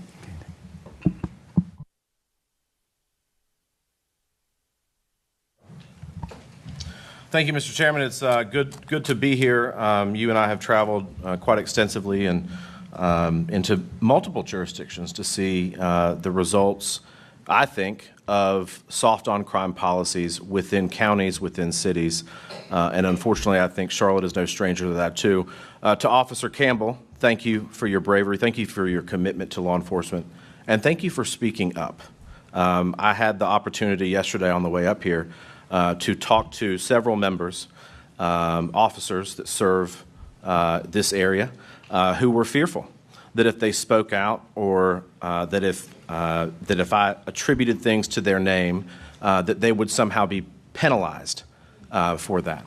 And what they have said, and what they said on the phone with me, was really in line with what you've said, which is that these soft on crime policies, letting people out, letting people back out, letting reoffenders back out routinely, is a problem for what you do every day. That they don't feel the support from the city council. They don't feel the support from the judges on things that they do. Even your own handbook really ties the hands of law enforcement in the things that you're able to do. And I think that's certainly a concern. To Mr. Woody, thank you for speaking up about bail. There was a 2023 study in California, Mr. Kiley's state, of the Yolo County District Attorney's Office, where California found that 70% of defendants released on no cash bail went on to reoffend. 70%. And the study found that defendants released on no cash bail were twice as likely to be rearrested for felonies and 3 times as likely to be rearrested for violent crimes compared to those who actually posted bail. So I think that's in line with what you said earlier. Mr. Federico, you and I have had the opportunity to speak, and it's just heart-wrenching to hear and to hear your testimony about Logan and what she faced. And a lot of my questions today are going to be in line with you, because I really want to dive into this, because this is not unique to Charlotte or New York or California. This happened in my home state of South Carolina, in Columbia. I don't represent Columbia, but I want to dive into that. She was a beautiful young lady pursuing a degree in education. She wanted to be a teacher. I mean, that is the most altruistic and good profession that is out there. And her life was cut short. And let's dive into that. So, Mr. Federico, your daughter's killer had 39 prior crimes. Is that correct? Yes, and 25 of them were felonies. 25 are felonies. Did he serve any time in prison? He served a little over 600 days. So if you took all 25 felonies and you took all 39 crimes, and he had actually served jail for those, what were his sentences supposed to be? If you took them all together and you added them up. Over 140 some plus years. So 140 years, but he served 600. Right. In 2014, he was charged with first-degree burglary and grand larceny, and if he was convicted, which he would have faced 20 years. Is that your understanding? That is correct. Did he serve 20 years from the 2014 felonies? No. How much time did he serve? Do you know? I think 411 days. And then he was out? Yep. In 2023, he was charged again with third-degree burglary and unlawful carrying of a pistol. The court's comment on the public index of South Carolina says that the sentence would have been 5 years. Is that correct? Yeah. 2023 to 2028. Would have never met Logan. He would have never met Logan. He would have still been incarcerated. What happened in that sentencing? Do you remember? He was paroled for compliance. Yeah, he served time served, I think, right? Yeah, time served. 114 days pending his trial. Time served. Yep. The maximum sentence of 5 years for third-degree burglary. And that's with the felon with a gun. 2 years probation, too, right? Yep. During that probation, while he was out, he reoffended again. Isn't that right? That's absolutely 2024? correct. Yep. What was that charge? Do you remember? I believe burglary. It was identity fraud. Yeah, identity burglary and identity fraud, I believe. I know you're not a lawyer, or prosecutor, or public defender, but to your understanding, is identity fraud a misdemeanor or a felony? Felony. It's a felony. Yeah. That's right. How much time do you think that he would have served if he had been convicted of that felony? Probably 15 to 25. That's right. 10 years, actually. Yeah. So 10 years in 2024, he would have never met Logan. Yeah. He served 600 days. Why was Mr. Dickey not in jail? You know what? A couple different reasons, but there was a couple fingerprint issues. But from what I understand, Mr. Dickey wasn't in prison because most of his plea deals. Plea deals. Yeah. And they say fingerprints, but don't you think that the judges and the solicitor would have had access to other records? Well, listen, if the person who found out about the fingerprints issue found out about it in 10 minutes, they sure as hell could have found out about it. Now, if the judge or the have you talked to the prosecutor, by the way, on the current case? Just once in 4 months. Who is his name? Byron Gibson. You have not talked to him once in 4 months? Once in 4 After months. the tragic murder of your daughter, you have not talked to the solicitor. We call them solicitors in South Carolina. That's correct. If the last judge prior to this murder were in front of you, what would you say to that judge? And then after that, I'll yield after your answer. I'm not so sure I would say anything to him. I'm not so sure he would be in front of me. Take a look at my daughter. I don't have anything to say to him. What could I say? How he disappointed me, how he failed Logan, how he failed everybody in his community. How many Alexander Dickeys do you think are out in South Carolina right now? How many Mecklenburg? Heck, there was 4 murders in Charlotte last week. I mean, come on. This isn't working. It's not working for anyone. Thank you for your bravery coming here today. I know it's not easy for any of the witnesses. And with that, Mr. Chairman, I yield back. Thank you. I recognize Mr. Knott from the state of North Carolina. Thank you, Mr. Chairman. To the witnesses here, thank you for your time. Thank you for your testimony. Ms. King, it's always good to see you again. Mr. Asher, I want to start with you. You talked about the decline in the homicide rates over the last time period. What time period specifically are you referring to? In general, murder rose 30% nationally in 2020, had stayed generally at that level between 2020 and 2022, fell about 10% in 2023. Last year, the FBI had it at 14, 15%, and then so far, the best estimate is roughly a 20% decline this year. And what, in terms of the homicides that you're referring to, what are the overall numbers per year on average? 2014 is previously the lowest murder rate ever recorded in the U.S., was about 14,500. In 2020, it hit about 22,000. And are you referring to convictions, charges? No, this is just from police reporting. This has nothing to do with the prosecution angle. The only reason why I'm asking is you're aware that it is a homicide to sell a lethal dose of drugs, correct? So in this case, it's the difference between a homicide and a murder. From the prosecution side, that can be a homicide, but from the way that the FBI is counting it, it would be a non-murder homicide. A non-murder homicide. Okay. Well, yes. A homicide a criminal activity results in the death of the victim, correct? Yes. And isn't it true that since 2000, there have been roughly 1.5 million victims who have lost their lives because of overdoses? I don't have that number, but I can. Okay. So that's I don't doubt that. That's not as rosy as, crime is going away, crime is decreasing, correct? That's 1.5 million Americans over the last 20 years who are not captured in this batch of stats. It's astounding. It's astounding. You're also aware that there was a leader in the Capitol Police Department, Mr. Michael Pulliam, who was suspended for manipulating crime data to make it appear that his community was safer than it actually was. You aware of that? Are you talking about Washington, D.C.? Yes. I'm familiar with the allegation. I believe that it's under investigation. Yes. So it is potentially feasible that the conclusions that you're deriving, taken from police departments, are not the full picture. I believe that it is the full picture. I know you do, but it's possible. I'm just asking if it's possible. So crime data is very flawed. You just disregarded 1.5 million dead Americans. Well, I'm to not try to paint disregarding the picture anybody, that we are in a safer community now. Even overdoses are falling this year. I think that I can appreciate it. That's because they've been so elevated. Well, and they're falling because we have protected the American citizens by securing the border. One can appreciate a trend that we are seeing currently, a downward trend in both overdoses. We're seeing a downward trend in murder. We're seeing a downward trend in violent crime, while also not saying that these trends are acceptable, that the problem is solved. When you sit here and look at and talk to the people on the ground in Charlotte, sir, I would submit that your conclusions are not tethered to reality. Now, Officer Campbell, I want to talk to you just briefly about various initiatives. There's been a lot of discussion about partisanship and how the Democratic Party is not soft on crime. And there are some Democrats who are not soft on crime. But in terms of defunding the police, a clarion call for the Democratic Party, does that make us more or less safe? I would say that makes us less safe. What about working feverishly against long-term incarceration? Is that more or less safe? Less safe. Mr. Woody, what about cashless bail? Again, that's a uniquely partisan initiative, funded by Democrats nationally, locally, and the state level. Does that make us more or less safe? Cashless bail makes us less safe. Mr. Campbell, in regards to the complete disregard of our borders, our immigration laws, does that make us more or less safe? Less safe. What about decriminalizing all drugs? That's a partisan initiative in some parts of the country. More or less safe? Less safe.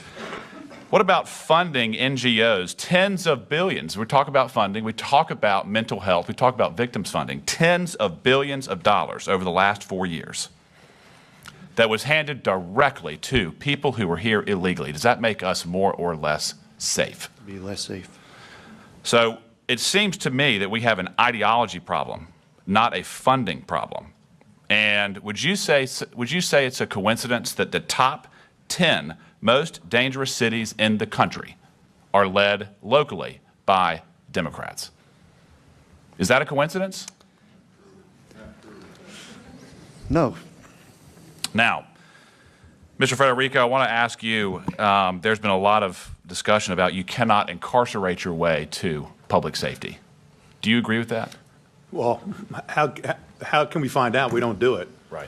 I mean, there's percentages out there that after 3 years, after 3 years of release, 68% of them are rearrested. Right. So we've got to figure it out first. Put them there first, then let's do the math. Right. If someone has 39 arrests, 25 felonies, you think they've earned the right to be in a jail cell? He has probably one of the best resumes of a criminal. You think he deserves mental health, or does he deserve to be in jail? I think he deserves to be dead. Yeah. Ms. Alderman, in regards to your tragedy, again, thank you for being here. Did the criminal who affected you so mildly, does he deserve mental health, or does he deserve to be in jail? The criminal, Time has expired, but I'll let you finish that question. the criminals who killed Mary are not mentally ill, so it's not a valid concern of mine. Thank you. Mr. Chairman, I have a unanimous consent request, just one this time. I ask unanimous consent to enter into the record an article from Reuters dated September 29, 2025, entitled Exclusive Federal Drug Prosecutions Fall to Lowest Level in Decades as Trump Shifts Focus to Deportations. Without objection. We recognize the gentleman from North Carolina, Mr. Harris. Thank you, Mr. Chairman, and thank you to all of my colleagues for coming to be a part of this. I want to thank you for holding this hearing here in the city of Charlotte. I moved to Charlotte 20 years ago, brought my family here to become the pastor of First Baptist Church here in downtown Charlotte. And I can tell you that in that 20 years, the Charlotte that we have discussed here today, there's a lot of issues that I think all of us have recognized. And quite frankly, I'm very thankful to have an opportunity for us to converse on how we can make it safer and for its residents and its visitors. All of us here in this room and across the country have seen the video of the tragic murder of Irina Zarutsko. We've heard the harrowing stories that all of you have shared today. And again, I add my heartfelt condolences to you, but my incredible admiration for your strength and resolve and courage to continue to tell the stories. And you cannot quit telling them. And I'm very grateful for your willingness to step up. But in the case of Irina Zarutska, DeCarlos Brown Jr., we know, had a long criminal history. And despite this, in his last encounter with the law prior to murdering Irina, Magistrate Teresa Stokes released him back into the community with only a simple, and I quote, written promise to appear for his trial. Now, sadly, it's all too common for a criminal to be let off easy by a judge, only to have him turn around and commit even worse crime. And you know, and I know, this is unacceptable. Officer Campbell, I want to turn to you quickly. Have you encountered situations where individuals with a history of violent crime were released and you saw later reoffended? That would be the majority of the people I arrested. The majority. Thank you, sir. In your view, how do lenient bail policies impact crime in Charlotte? It would increase it because they know they're not going to be held accountable. And how do you as a police officer feel when these criminals are arrested and are shortly released immediately back into the public? I feel like majority of the work that I've done was pointless because they'll be out on the streets while I'm still writing the report. Well, in my view, lenient bail policies are not working in the city of Charlotte or cities across this nation. Criminals need to know that when they get arrested, they will not be immediately released on just an unsecured bond or written promise to appear. In fact, I want to share a story that former Union County DA John Snyder shared with me years back. A man was arrested just over the Charlotte border in Union County and that I represent. Being a repeat offender in Charlotte, he suddenly noticed that the police car was headed in the opposite direction of Mecklenburg County Jail. After raising this concern with the police officer, he was informed he had been arrested in Union County, not Mecklenburg. And upon hearing this, the man began sobbing because he knew he was going to jail that night and would spend the night in jail. Jurisdictions across the state should strive to send a similar message wherever you are. Many of those issues need to be dealt with by our North Carolina General Assembly, as we've heard today, and I'm glad to see that they're already doing so with the passage of Irina's law. And I'm certainly praying, and I hope all of you are urging Governor Stein to find the courage to sign it into law.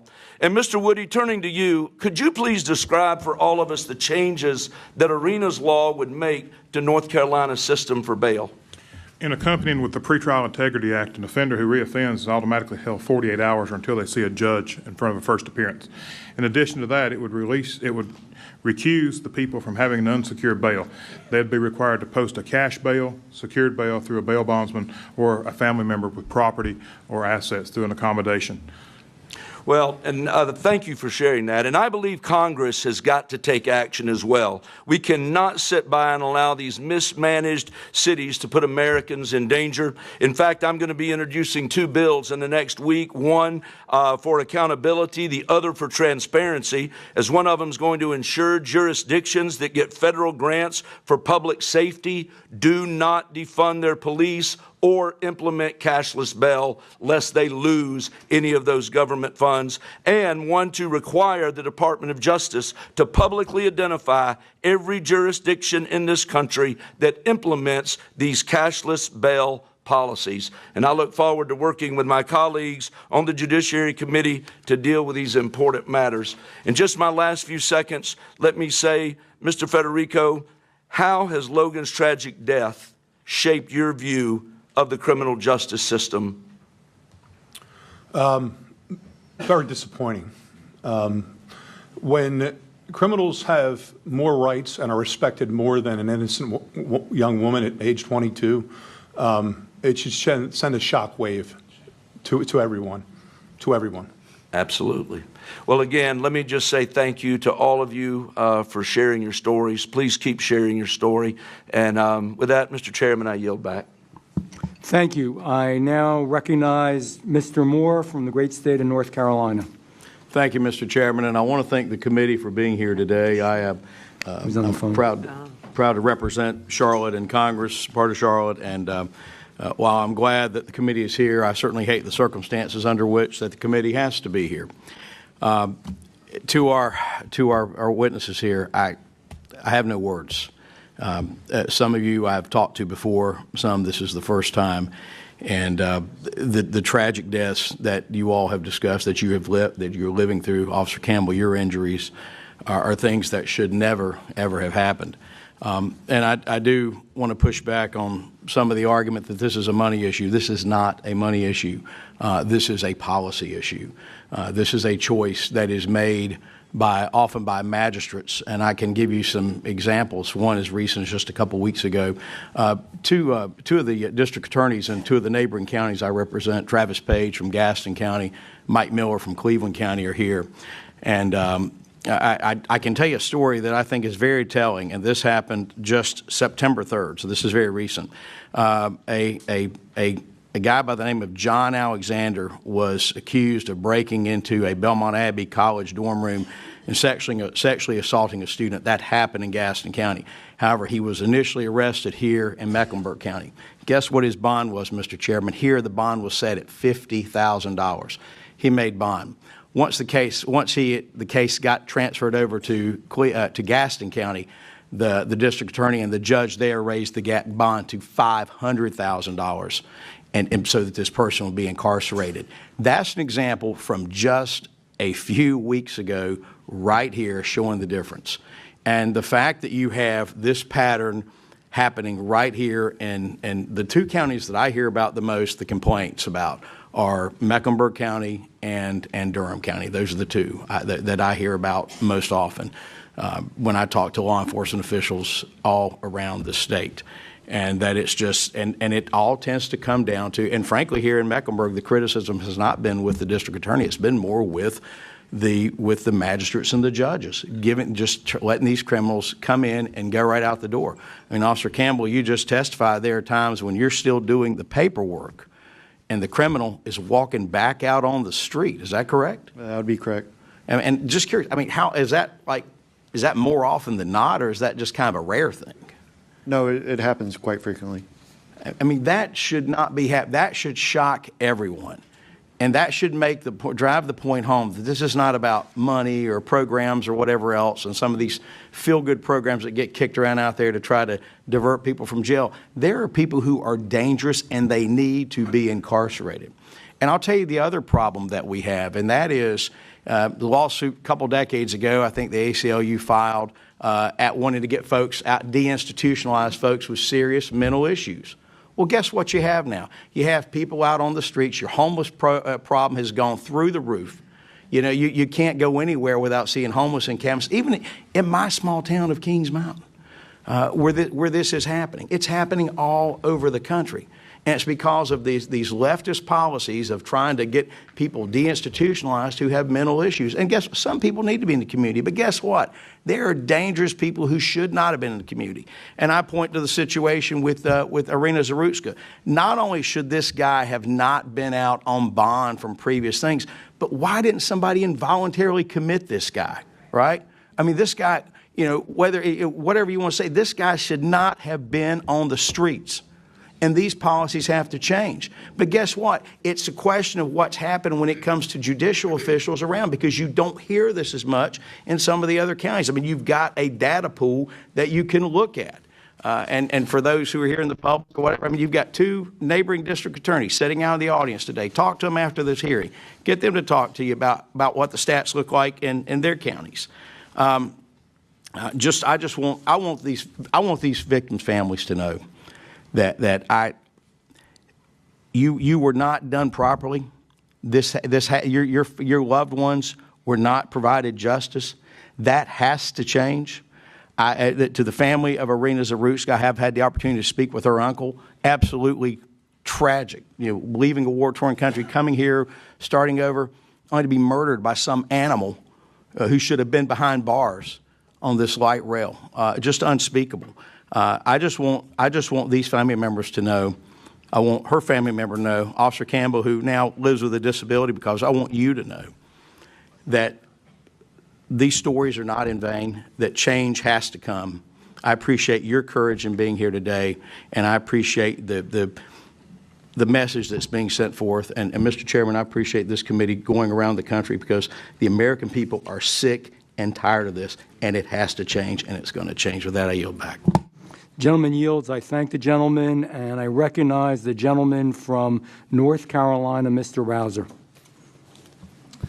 I thank you, Mr. Chairman, and I want to thank you for allowing those of us who are not on the Judiciary Committee to join you here today. My primary committee assignments are Transportation and Infrastructure, and Agriculture, and Science and Technology. But first, I want to tell each of you my heart really goes out to you. It is unbelievable what you have had to endure. And I can tell you that all of us here are going to work very, very hard to make sure that justice is achieved. It may take a little bit, but we're going to work hard. I also want to acknowledge that my mind and heart are with my friends in our community of Southport, which is in my district. And it strikes me that we have a real issue of a moral, what I'll call a moral and spiritual crisis in this country that needs to be addressed as part of the big picture as well. Given my role on the Transportation and Infrastructure Committee, where I'm chairman of Highways and Transit, we're in the process of writing a highway bill, for lack of a better way to put it. And that's going to include an opportunity to make modifications to our transit programs.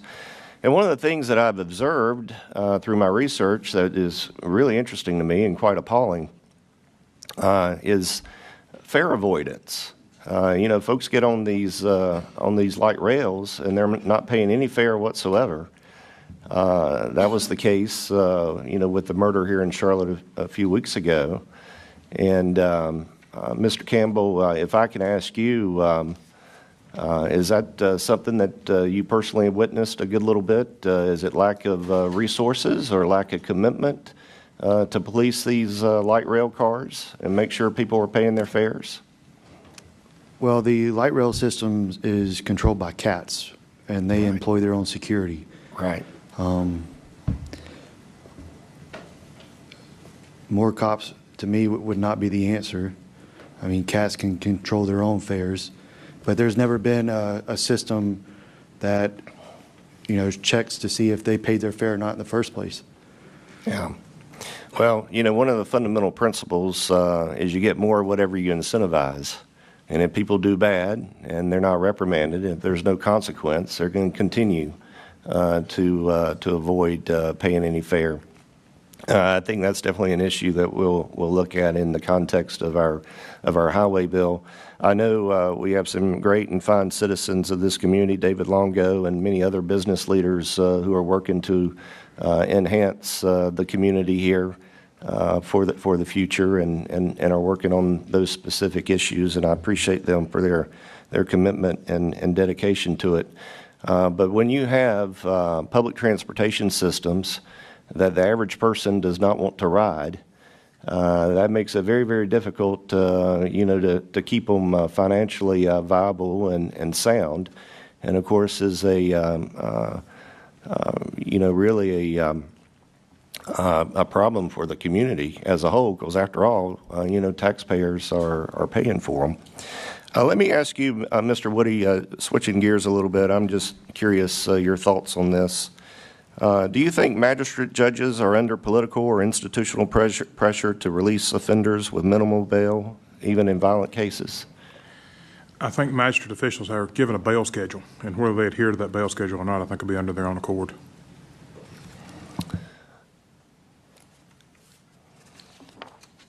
Let me also, Mr. Campbell, back to you.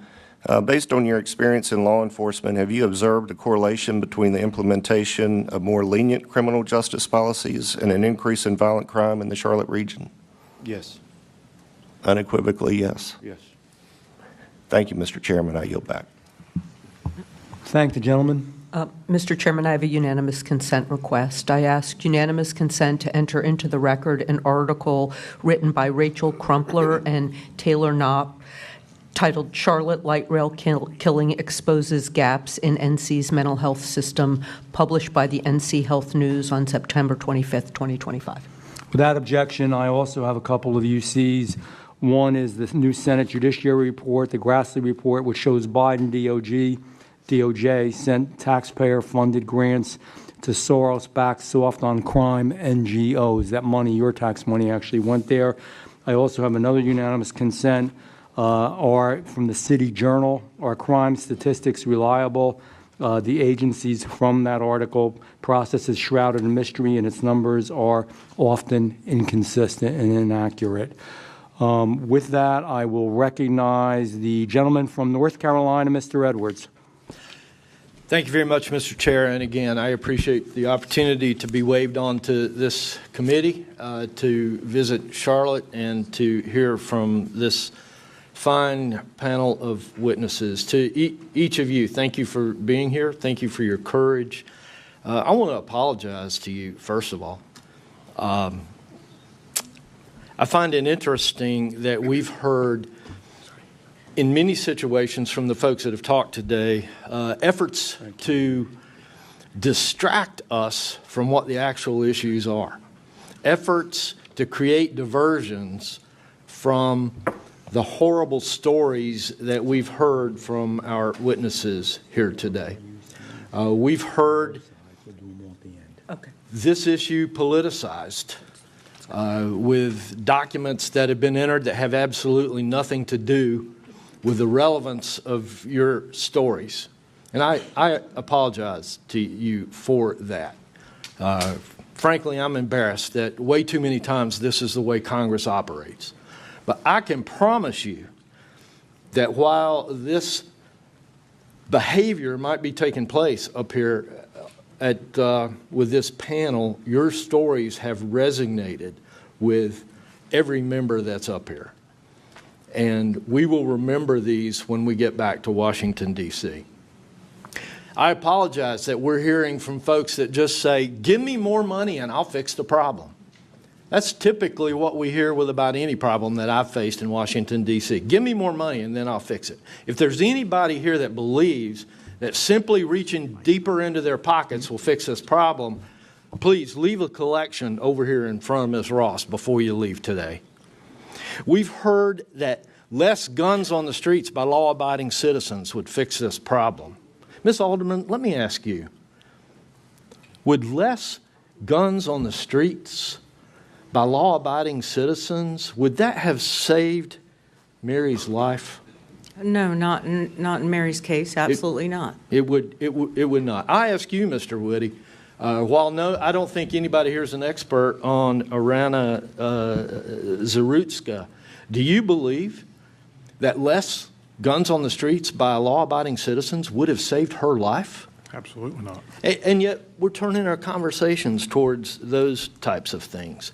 We heard up here that Charlotte has the eighth best crime rate in the country. Ms. Alderman, do you take solace in knowing that somebody wrote an article that Charlotte has the 8th best in the country? Does that help you? I don't care.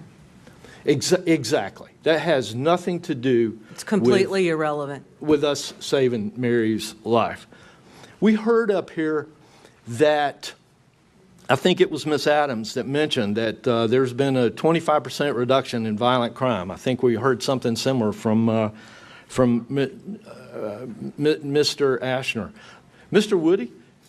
Well, I'll ask Mr. Federico. a reduction of 25%, does that give you any solace? I'd like to see where it was. It certainly wasn't in our daughter's case, I can tell you that right now. We heard up here that we should feel comfortable that in 2022, Biden signed the Bipartisan Communities Act. Mr. Federico, do you take any solace in that? Does that give you any comfort at all? No, there's only one thing that would have kept my daughter alive, and that would have been keeping a career criminal in prison. Exactly. And so I apologize to you. There's been so many distractions to what the conversation really should be up here.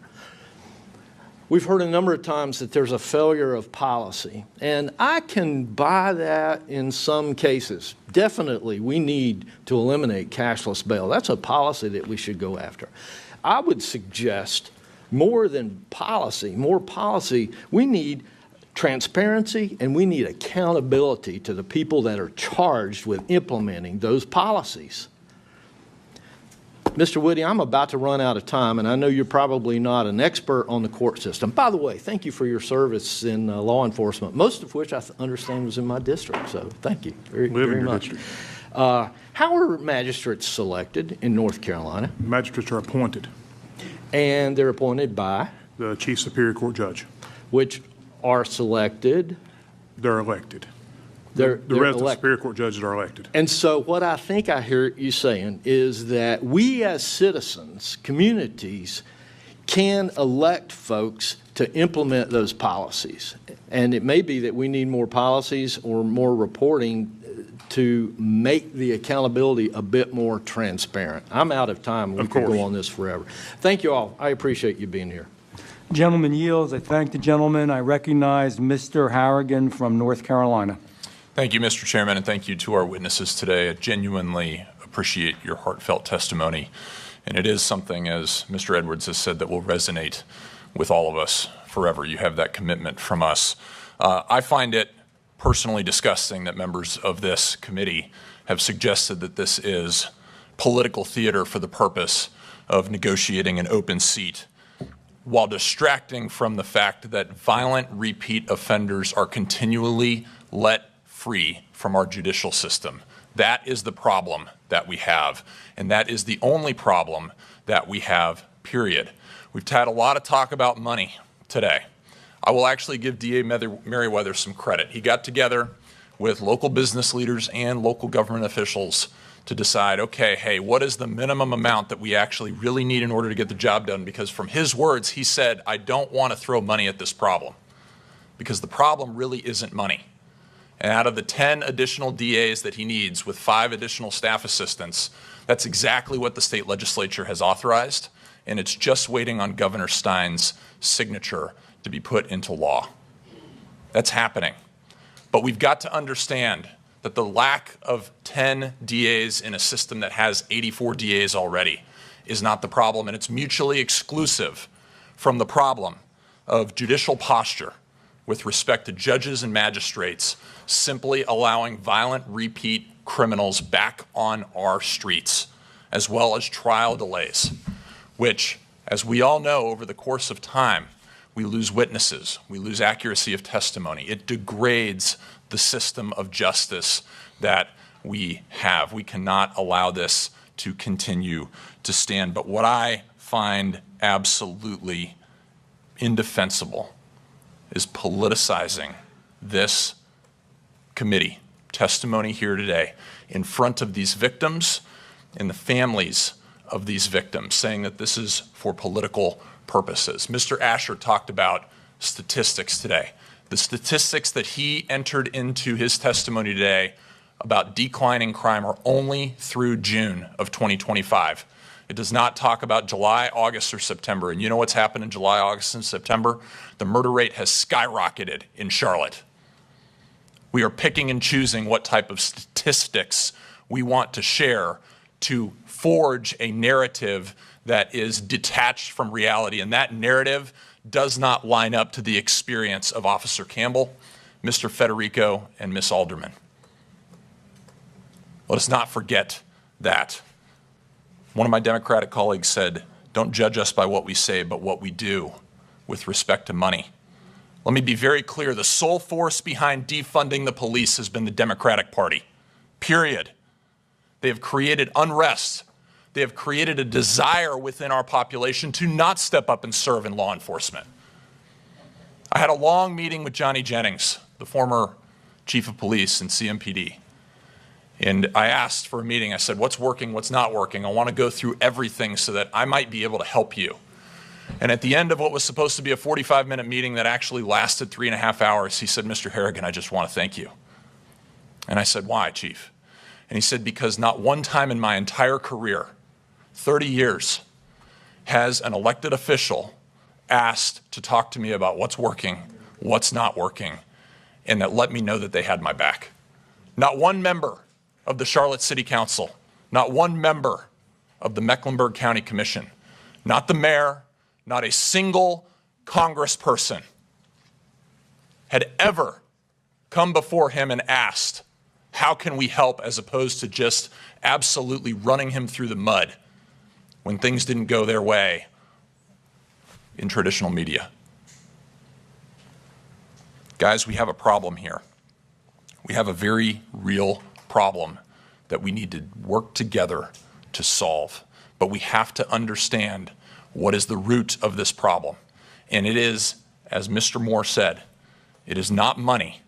It is poor policy built on poor principle that is leading us down the road to failed outcomes. We have failed leaders who are leading us down the road to failed outcomes, and it's their kids that paid the price. That's got to stop. I've got a daughter, 2 daughters, Reagan and McKinley. They're 6 and 8. And God forbid, if something like that ever happened to them, I could not be a civil citizen. Mr. Federico, I thank you for your restraint today. God bless you. I yield back. The gentleman yields. I recognize Mr. Schmidt from the great state of Kansas, I believe. Thank you, Mr. Chairman, and I want to thank all of our witnesses, but particularly the family members or the victims themselves in the case of Officer Campbell. I have not met any of you personally prior to today, but I feel like I know you. I've spent 12 years as Attorney General in our state. I spent a lot of time with families who have lost everything. I always made a point to sit down with families before we made charging decisions or plea decisions or management decisions on a case, because I thought that was important to understand as we were acting on behalf of the state of Kansas within the boundaries of the law and the evidence that was in front of us. So I want to thank you for stepping forward and express my unbelievable sorrow with you, even though we've not met before today. You know, I don't know how it is here in North Carolina. I'm learning how it is in Washington, D.C. when we debate criminal justice policy, but I'll tell you how it was in Kansas for a lot of years when I served in public policy roles. Our legislature would say all the right things, including me when I was serving there. And then it would come crunch time, and it was time to make numbers fit, and it was budget time, and we always ended up in the public safety context in a conversation about bed space in our prisons and the cost of managing inmates or offenders on the back end. And then we had very smart people, and I say this genuinely, like Mr. Asher, who I've not met before, but I've heard his presentation through a lot of smart folks that sit and crunch numbers, who tell us how to back into public safety decisions. And then we would make those decisions, and I'd often vote against them, because it ended up with the decision being that you had decided how many people you were willing to pay to correct, and then you were deciding who went to the top of the list to be corrected. And everybody else wound up on early release, they wound up on work release, perhaps they wound up with a cashless bail option. We didn't have that in Kansas. We repelled that. I always thought that was backwards. I always thought you ought to sit down with individuals who had lost a loved one or who were themselves victims of crime. You ought to make policy decisions based on what you thought justice was in an individual case, and then you ought to make resource decisions based upon what your policy decisions were on what justice demanded. And I thought that was correct even as a fiscally conservative guy, because I think public safety is a core function of state and local government and of the federal government within our boundaries. And so I guess I would just ask, I'm going to start with Ms. King, because she's worked the system as a prosecutor. I mean, do you share that general philosophy that we ought to decide who we need off the streets first, then figure out what it costs, as opposed to deciding how much we're willing to spend and then figure out who can get off the streets with the resources available? I think the criminal justice system is dependent upon who commits the crime. And so who commits the crime is who the resources, whether that's investigation, prosecutorial, that's how those resources are allocated, working cases against the individuals that commit the crime. Officer Campbell, how about you? You've seen both sides of the system now.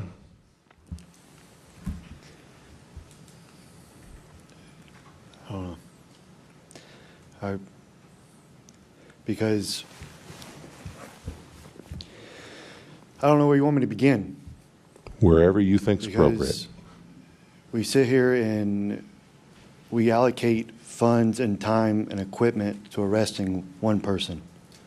Go through the system, they're already back out. They commit another crime before they have their court case. Now you got 2 court cases. It just keeps piling up.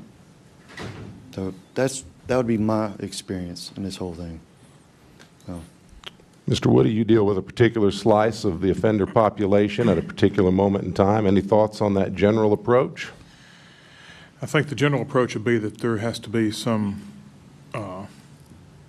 sort of accountability for the offender. We start with the accountability at the date of arrest, and the accountability follows them throughout the duration of the charge, so the snowball effect doesn't begin. I think cashless bail has no accountability for the offender. They're released 1 day, 2 days, 3 days with no consequences, versus secured bail. If they go through a secured bail process, they have family, someone with collateral, someone with skin in the game to verify that they go to the court system. Mr. Federico. The safety of the community has to come first. And if that is putting somebody in prison right away and not letting them go until it's ready, as far as their hearing, you have to think of the community first. Nobody thought of the community first. 39 arrests, 25 felonies. Amen. Come on. Seriously. Who can possibly explain that to me? No. So it has to be, you put them in there, we'll worry about it later. We'll figure it out. Simple as that. Amen, sir. And I believe I'm out of time. I would ask Ms. Alderman, but I'll leave it to the chairman on that. Thank the gentleman, both of you actually. Let me get my place here. Yes, Mr. McDowell, I recognize Mr. McDowell, the gentleman from North Carolina.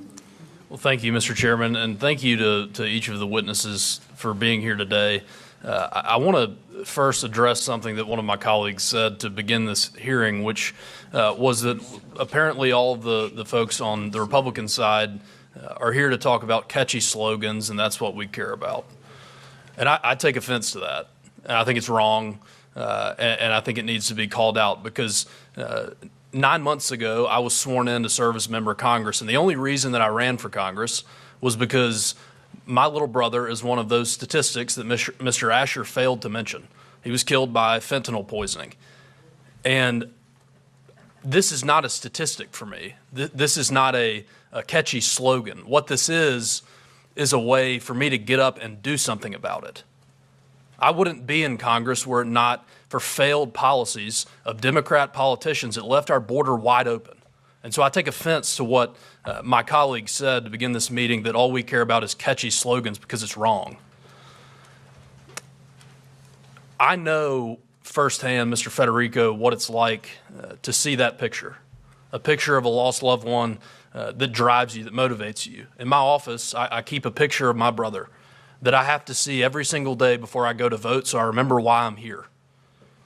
And every day when I see him, I will see Logan, because that's why I'm here. I'm here to do something about it.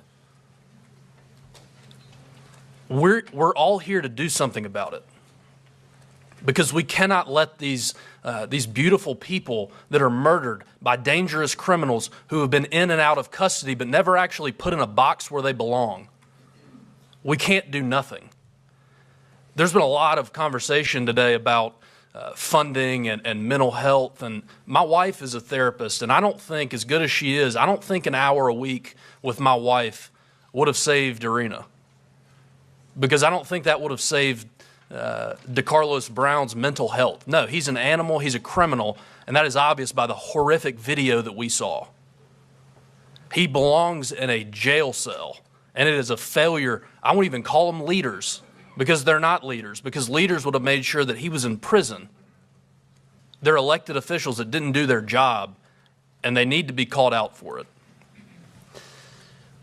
I hate that Mr. Asher is not here to talk about the rosy statistics that he offered us today, but I don't think that those rosy statistics really do anything for victims' families. And so, Mr. Federico, I have a question for you. Do the statistics that Mr. Asher shared with us today, do they do anything to ease your pain? I think they're crap. I concur. And unfortunately for the narrative that my friends on the other side of the aisle are trying to paint, I'm going to yield the rest of my time to Representative Knott to continue his questioning. Thank you, Representative McDowell.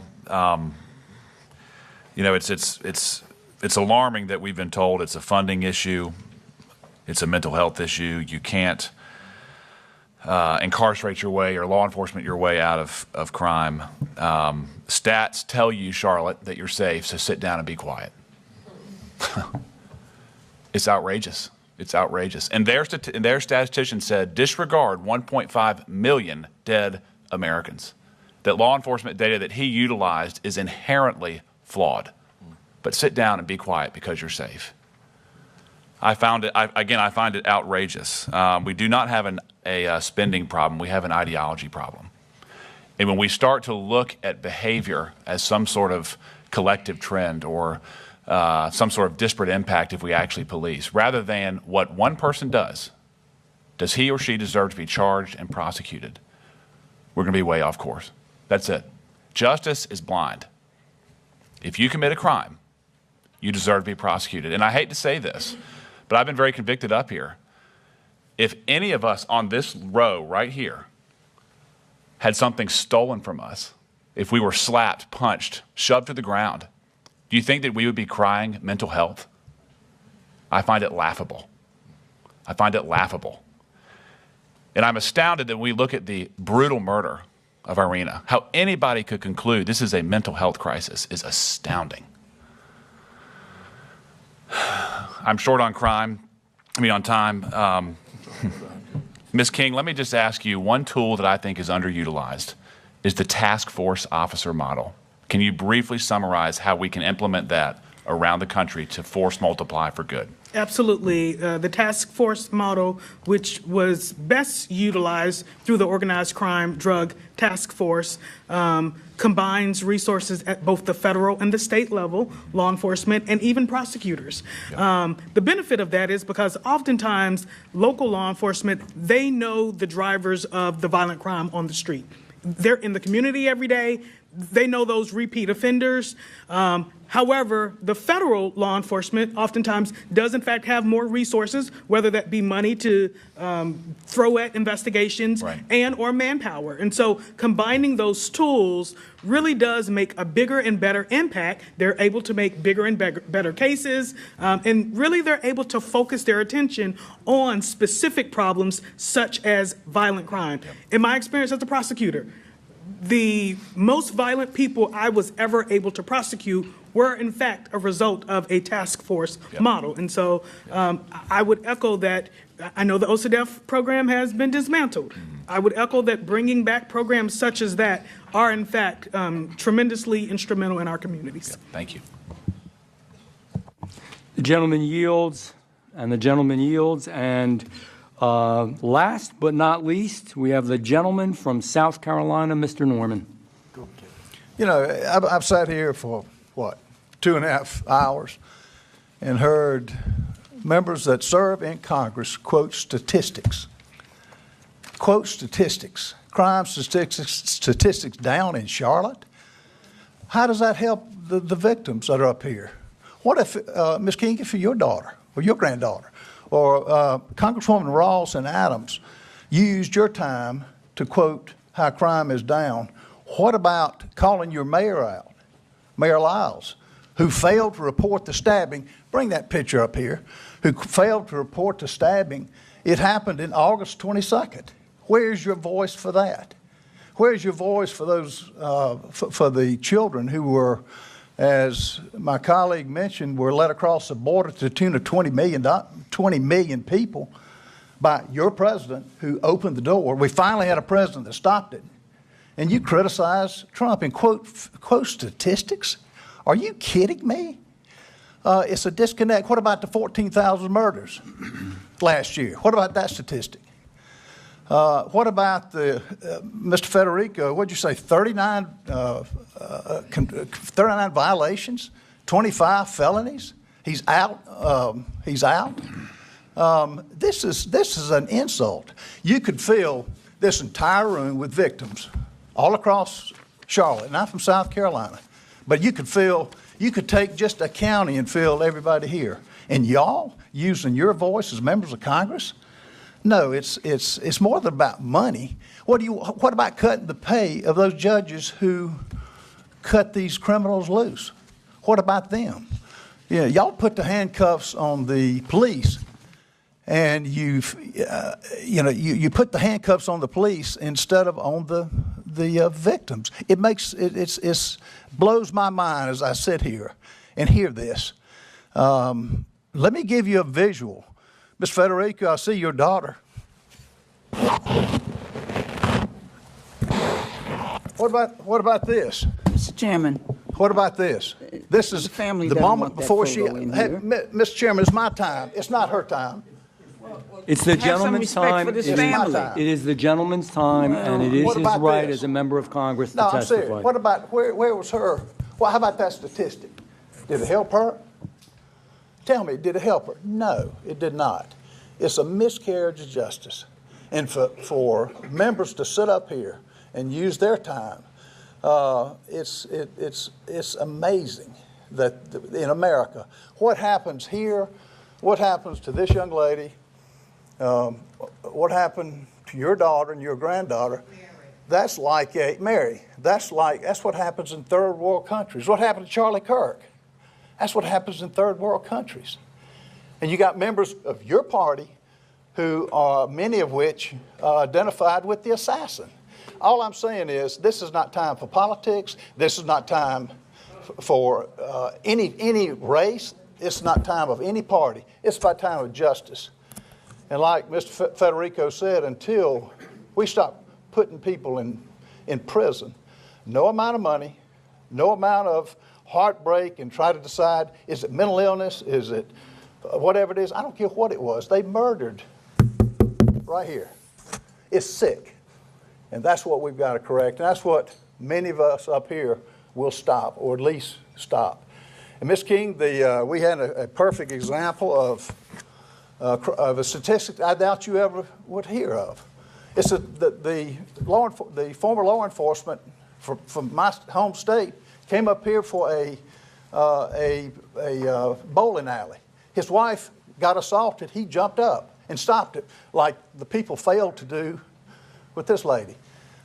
He shot at him. I mean, the criminal. He had the license tag and all. Guess what the police said? Can't prosecute him. We don't have enough evidence. He said, I've got the license number. I mean, and so that statistic never showed up. The Charlotte police, for whatever reason, wouldn't report it. The bottom line is, until we start getting a lot harder and start, these do-good policies have to go away. We've got to start, the crime needs to be prosecuted. And judges that don't do it, they ought to be replaced. So call for cutting their salary. I yield back. Gentleman yields back. I know we have some unanimous consents on both sides of the aisle. Mr. Fry, I believe you. Yes, Mr. Chairman, I've got two UCs. One is an article in the National Police Association written by Doug Wiley. After 21 years as defense attorney, Byron Gibson isn't much of a prosecutor. I also have you want to do them all collectively? Yes. Okay. I also have the SLED report from Alexander Dickey, who was the murderer of Logan Federico. Without objection. Thank you, Mr. Chairman. Ms. Ross, I believe you have some ranking member. I have a few. Thank you. So I ask unanimous consent to enter into the record a report written by Kylie Murdoch and Jim Kessler, 21st Century Red State Murder Crisis, published by Third Way, February 27th. Without objection. Unanimous consent, report written by Chandler Hall, highest rates of gun homicides are in rural counties, published by the Center for American Progress. Without objection. An article written by Nick Wilson titled Trump Administration's Budget Will Undermine ATF's Effort to Prevent Violent Crime. And an article written by our witness, Mr. Asher, who had to leave, what to do about crimes persistent. Without objection. And then a unanimous consent to enter into the record an article written by Michael Waldman, Trump defunds effective crime prevention policies. Without objection. So, I want to... Ms. Adams has one. I'm sorry. Mr. Chairman, I'd like to enter into the record, ask unanimous consent to submit the CMPD report, a weekly crime report, Charlotte Mecklenburg, from August 24th to 2025, showing a 30% decline in homicides compared to the same period last year. Without I objection. want to apologize to Oreen's family for that photo. They don't want that continue to be used to politicize, and that's exactly what your you time did. has expired. Mr. Chairman. Your time has expired. Mr. Chairman, yes. a unanimous consent request. Yes. Move to admit Heritage podcast, The Blue City Murder Problem. The left's claim that America has a red state murder problem is misleading and deflects from progressive soft-on-crime policies that have wreaked havoc. Without objection. So I want to thank you all for being here. I do want you to know one thing. Politics is not what it should be sometimes, but I believe that the majority of folks up here really did hear you, for real. And we'll do the very best that we can. It concludes today's hearing, and we thank our witnesses for appearing before the subcommittee today. Without objection, all members will have 5 legislative days to submit additional written questions for the witnesses or additional materials for the record as so desired. The hearing is adjourned. Good job. Thanks.